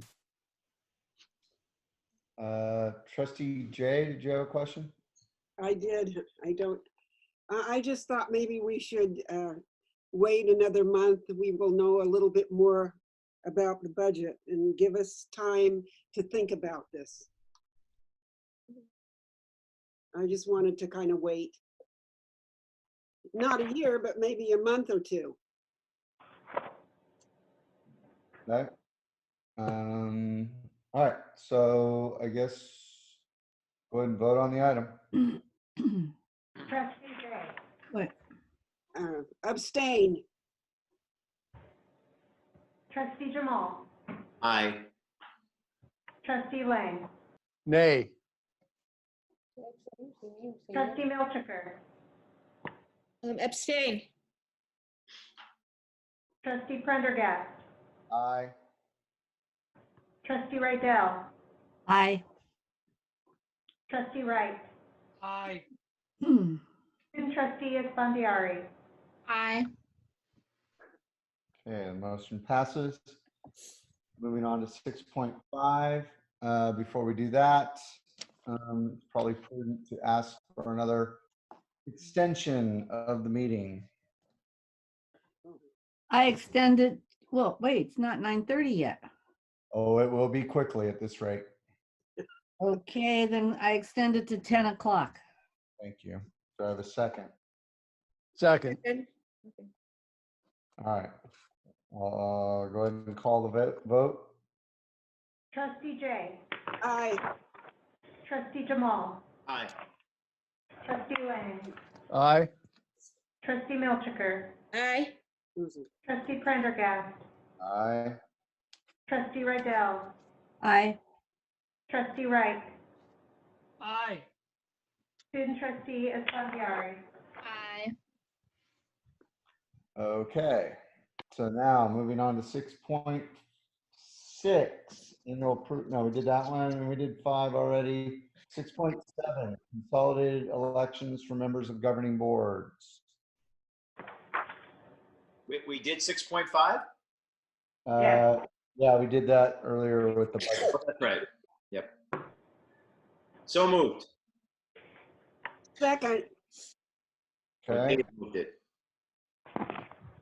Oh, yeah. Dave did it in the chat. So I guess Trustee Jamal will be the second. Sorry, I'll use the chat. I should be. Yeah, it's the easiest way.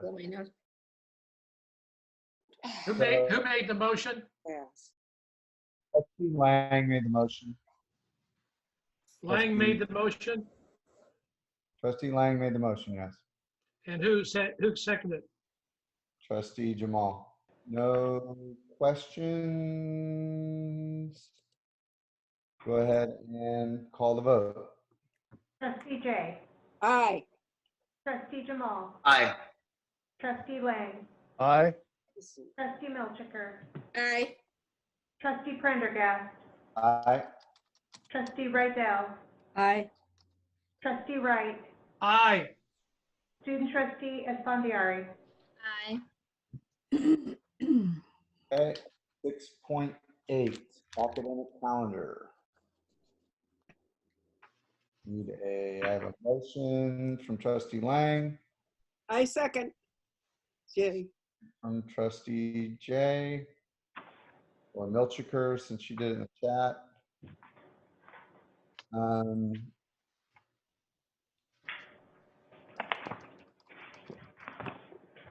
No request to speak. We'll go ahead and vote on the item. Trustee Jay. Aye. Trustee Jamal. Aye. Trustee Lang. Aye. Trustee Milchiker. Aye. Trustee Prendergast. Aye. Trustee Rydell. Aye. Trustee Wright. Aye. Student trustee Esfandiari. Aye. Okay, motion passes. 6.9, academic employee and classified administrative personnel actions. Any changes? Yes, there are changes. On B, on page 1 of 6, we are removing Ed Benno. On page 4 of 6, removing Bennett Tchaikovsky, which changes the totals. The general IBC month-to-date total is now 19,621.76, and the approved fiscal year-to-date is now 253,403.47. Okay. I have a motion from trustee Lang with a request to separate Canvas training amounts. And then he would like to second from trustee Jamal.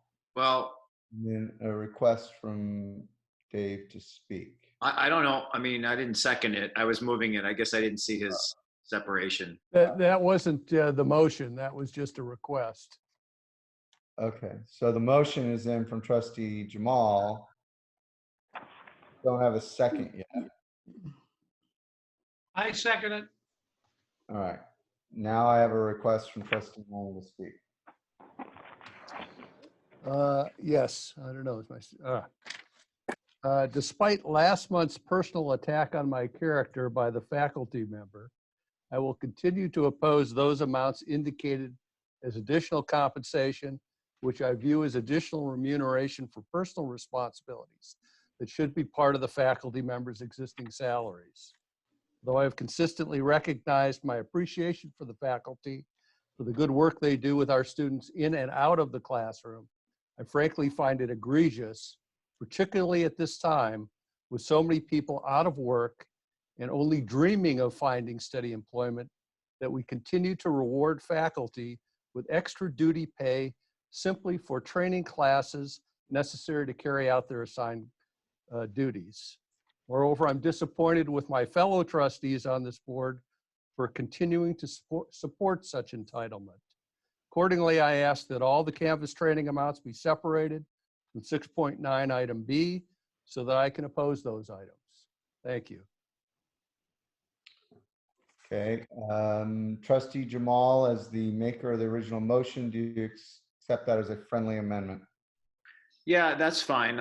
We can separate that. But I had a question for the administration on this training. If you just want to talk about the need for the stipend here. Did you want me to speak to it, or? Whoever speaks for the administration on these issues. Well, I believe it's the same thing that we spoke about last month, that this was in the effort to get faculty up and running online Easter week, which was not their normal work time. And it was a 2-hour Canvas training in order to help those faculty members switch over to online. So the stipends here, I guess I don't remember the full discussion last meeting. The stipends here are awarded to faculty who didn't get the prior stipends up to $5,000 a faculty member, right? Correct. From my understanding, that is correct. These were ones that were not, that needed training or needed additional training in order to move completely online. And as I said, it was done during spring break when they're not paid, they're not in paid status. May I make an additional comment, President Prendergast? Yes. So you saw last month and last board meeting, Saddleback College had their list of trainings and faculty that receive pay for those trainings.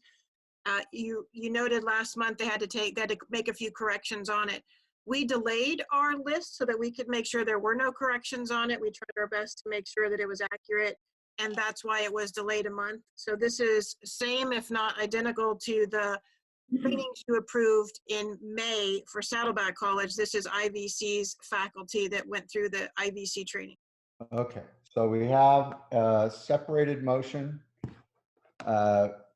Main motion on all actions that do not include the Canvas stipend.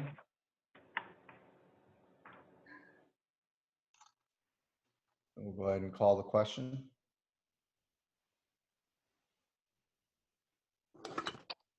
Yes.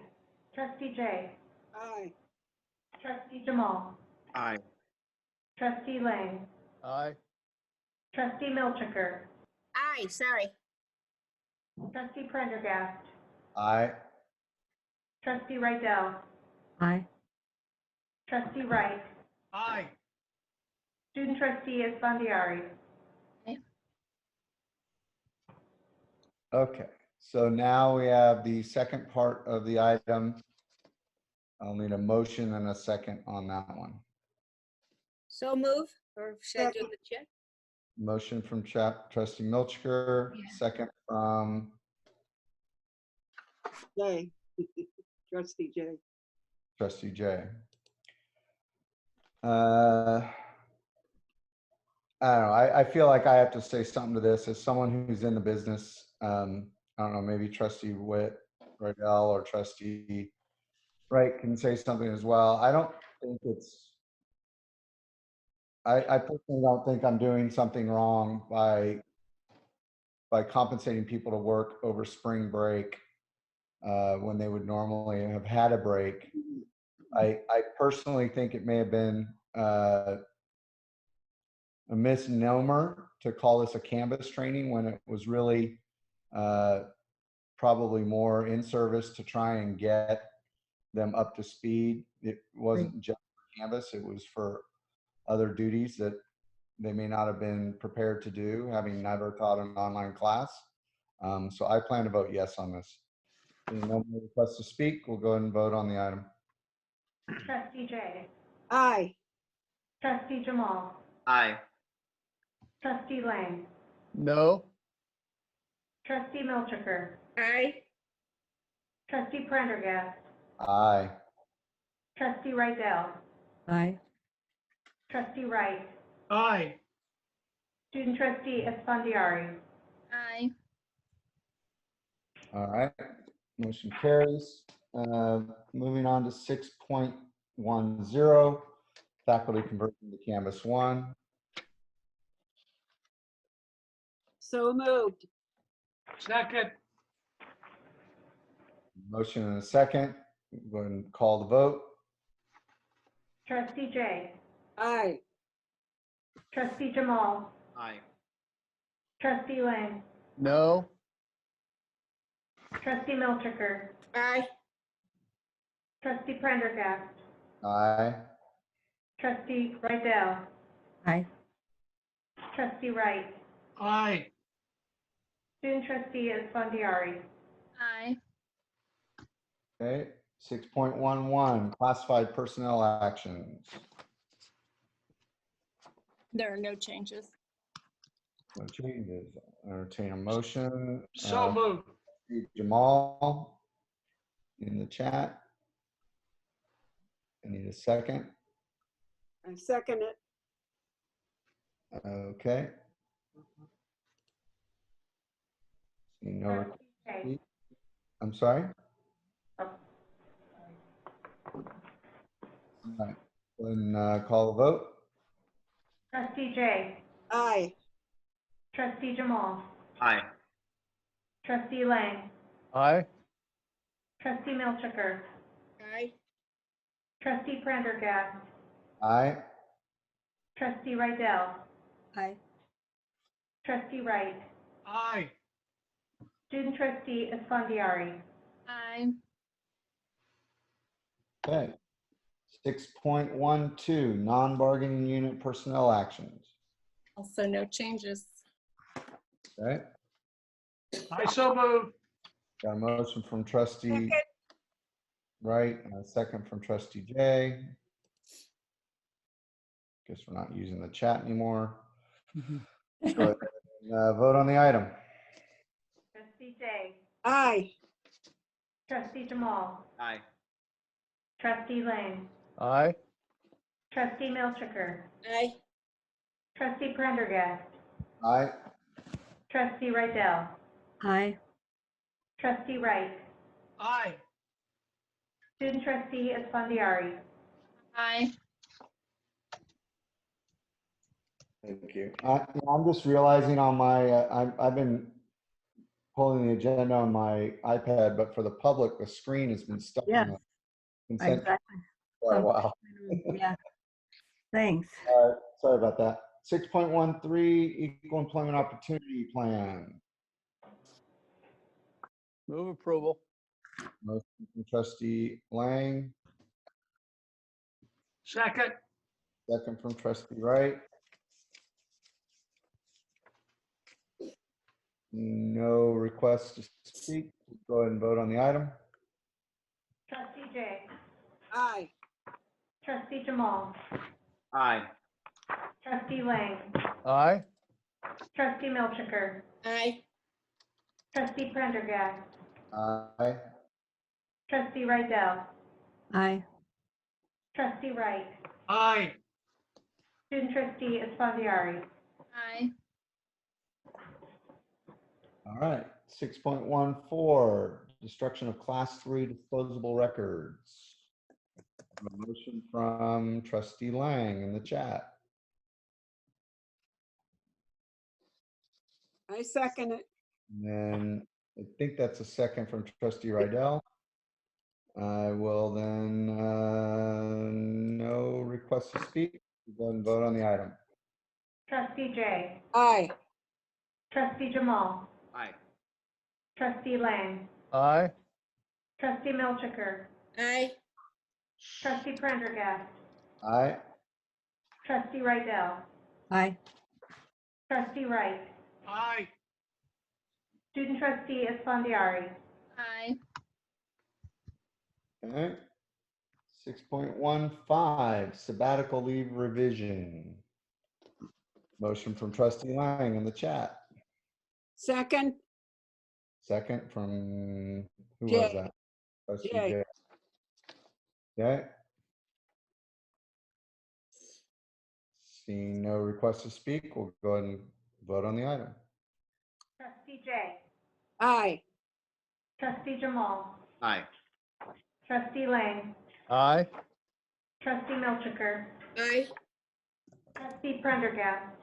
Aye. Trustee Rydell. Aye. Trustee Wright. Aye. Student trustee Esfandiari. Aye. Okay. 6.16, sabbatical leave rescindment. So moved. I second it.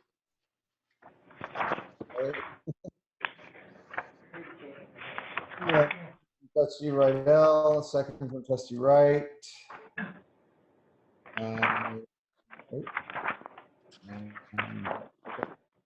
Seeing no request to speak, we'll go and vote. Someone Trustee shuffling paper. Aye. Trustee Jamal. Aye. Trustee Lang. Aye. Trustee Milchiker. Aye.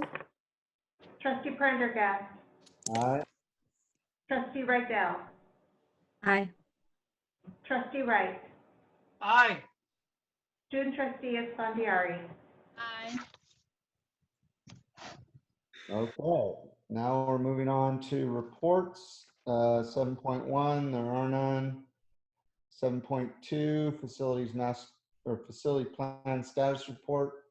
any questions there? I have a question there. Okay, Trustee Wright. Yes, I just want to know how the stadium is coming along. It's supposed to be done by July.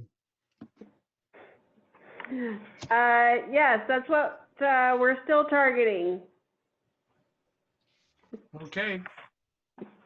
Hey, can I ask on the stadium, Anne Marie, is our total amount we authorized,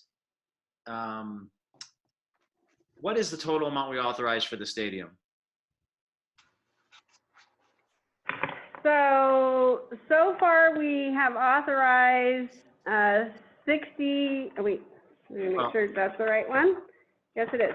$67,838,798. I think I asked the wrong question. So we've amended our authorizations more than once, is that correct? Yes. Yes, several times. Okay, I guess I meant what was the original authorization and how far have we exceeded that, but I don't know that you know that answer. Well, the original authorization was really for minor repairs, and that was $14,530,000. Minor? Well, compared to what we just did, yes. Actually, So yeah. the original budget was, you know, really the whole concept was started in 2008. And then that was at the 14.5 million. And then really in 2014 and 15 is, and then this past year is when we added additional money to it. Right, yeah. I have a question along those lines. Okay, go ahead. Has anything that's occurred yet, Anne Marie, have an effect on the RDA fund portion of this? That was going to be Saddleback's contribution? The 22, Saddleback the still has 22.7? Yeah, that's still their contribution. Their contribution has not increased any. But nothing has happened that would jeopardize those funds, correct? Correct. Okay. Correct. No, they're still contributing that amount. Okay. 7.3, monthly financial status report. Any questions there? 4, total investment report.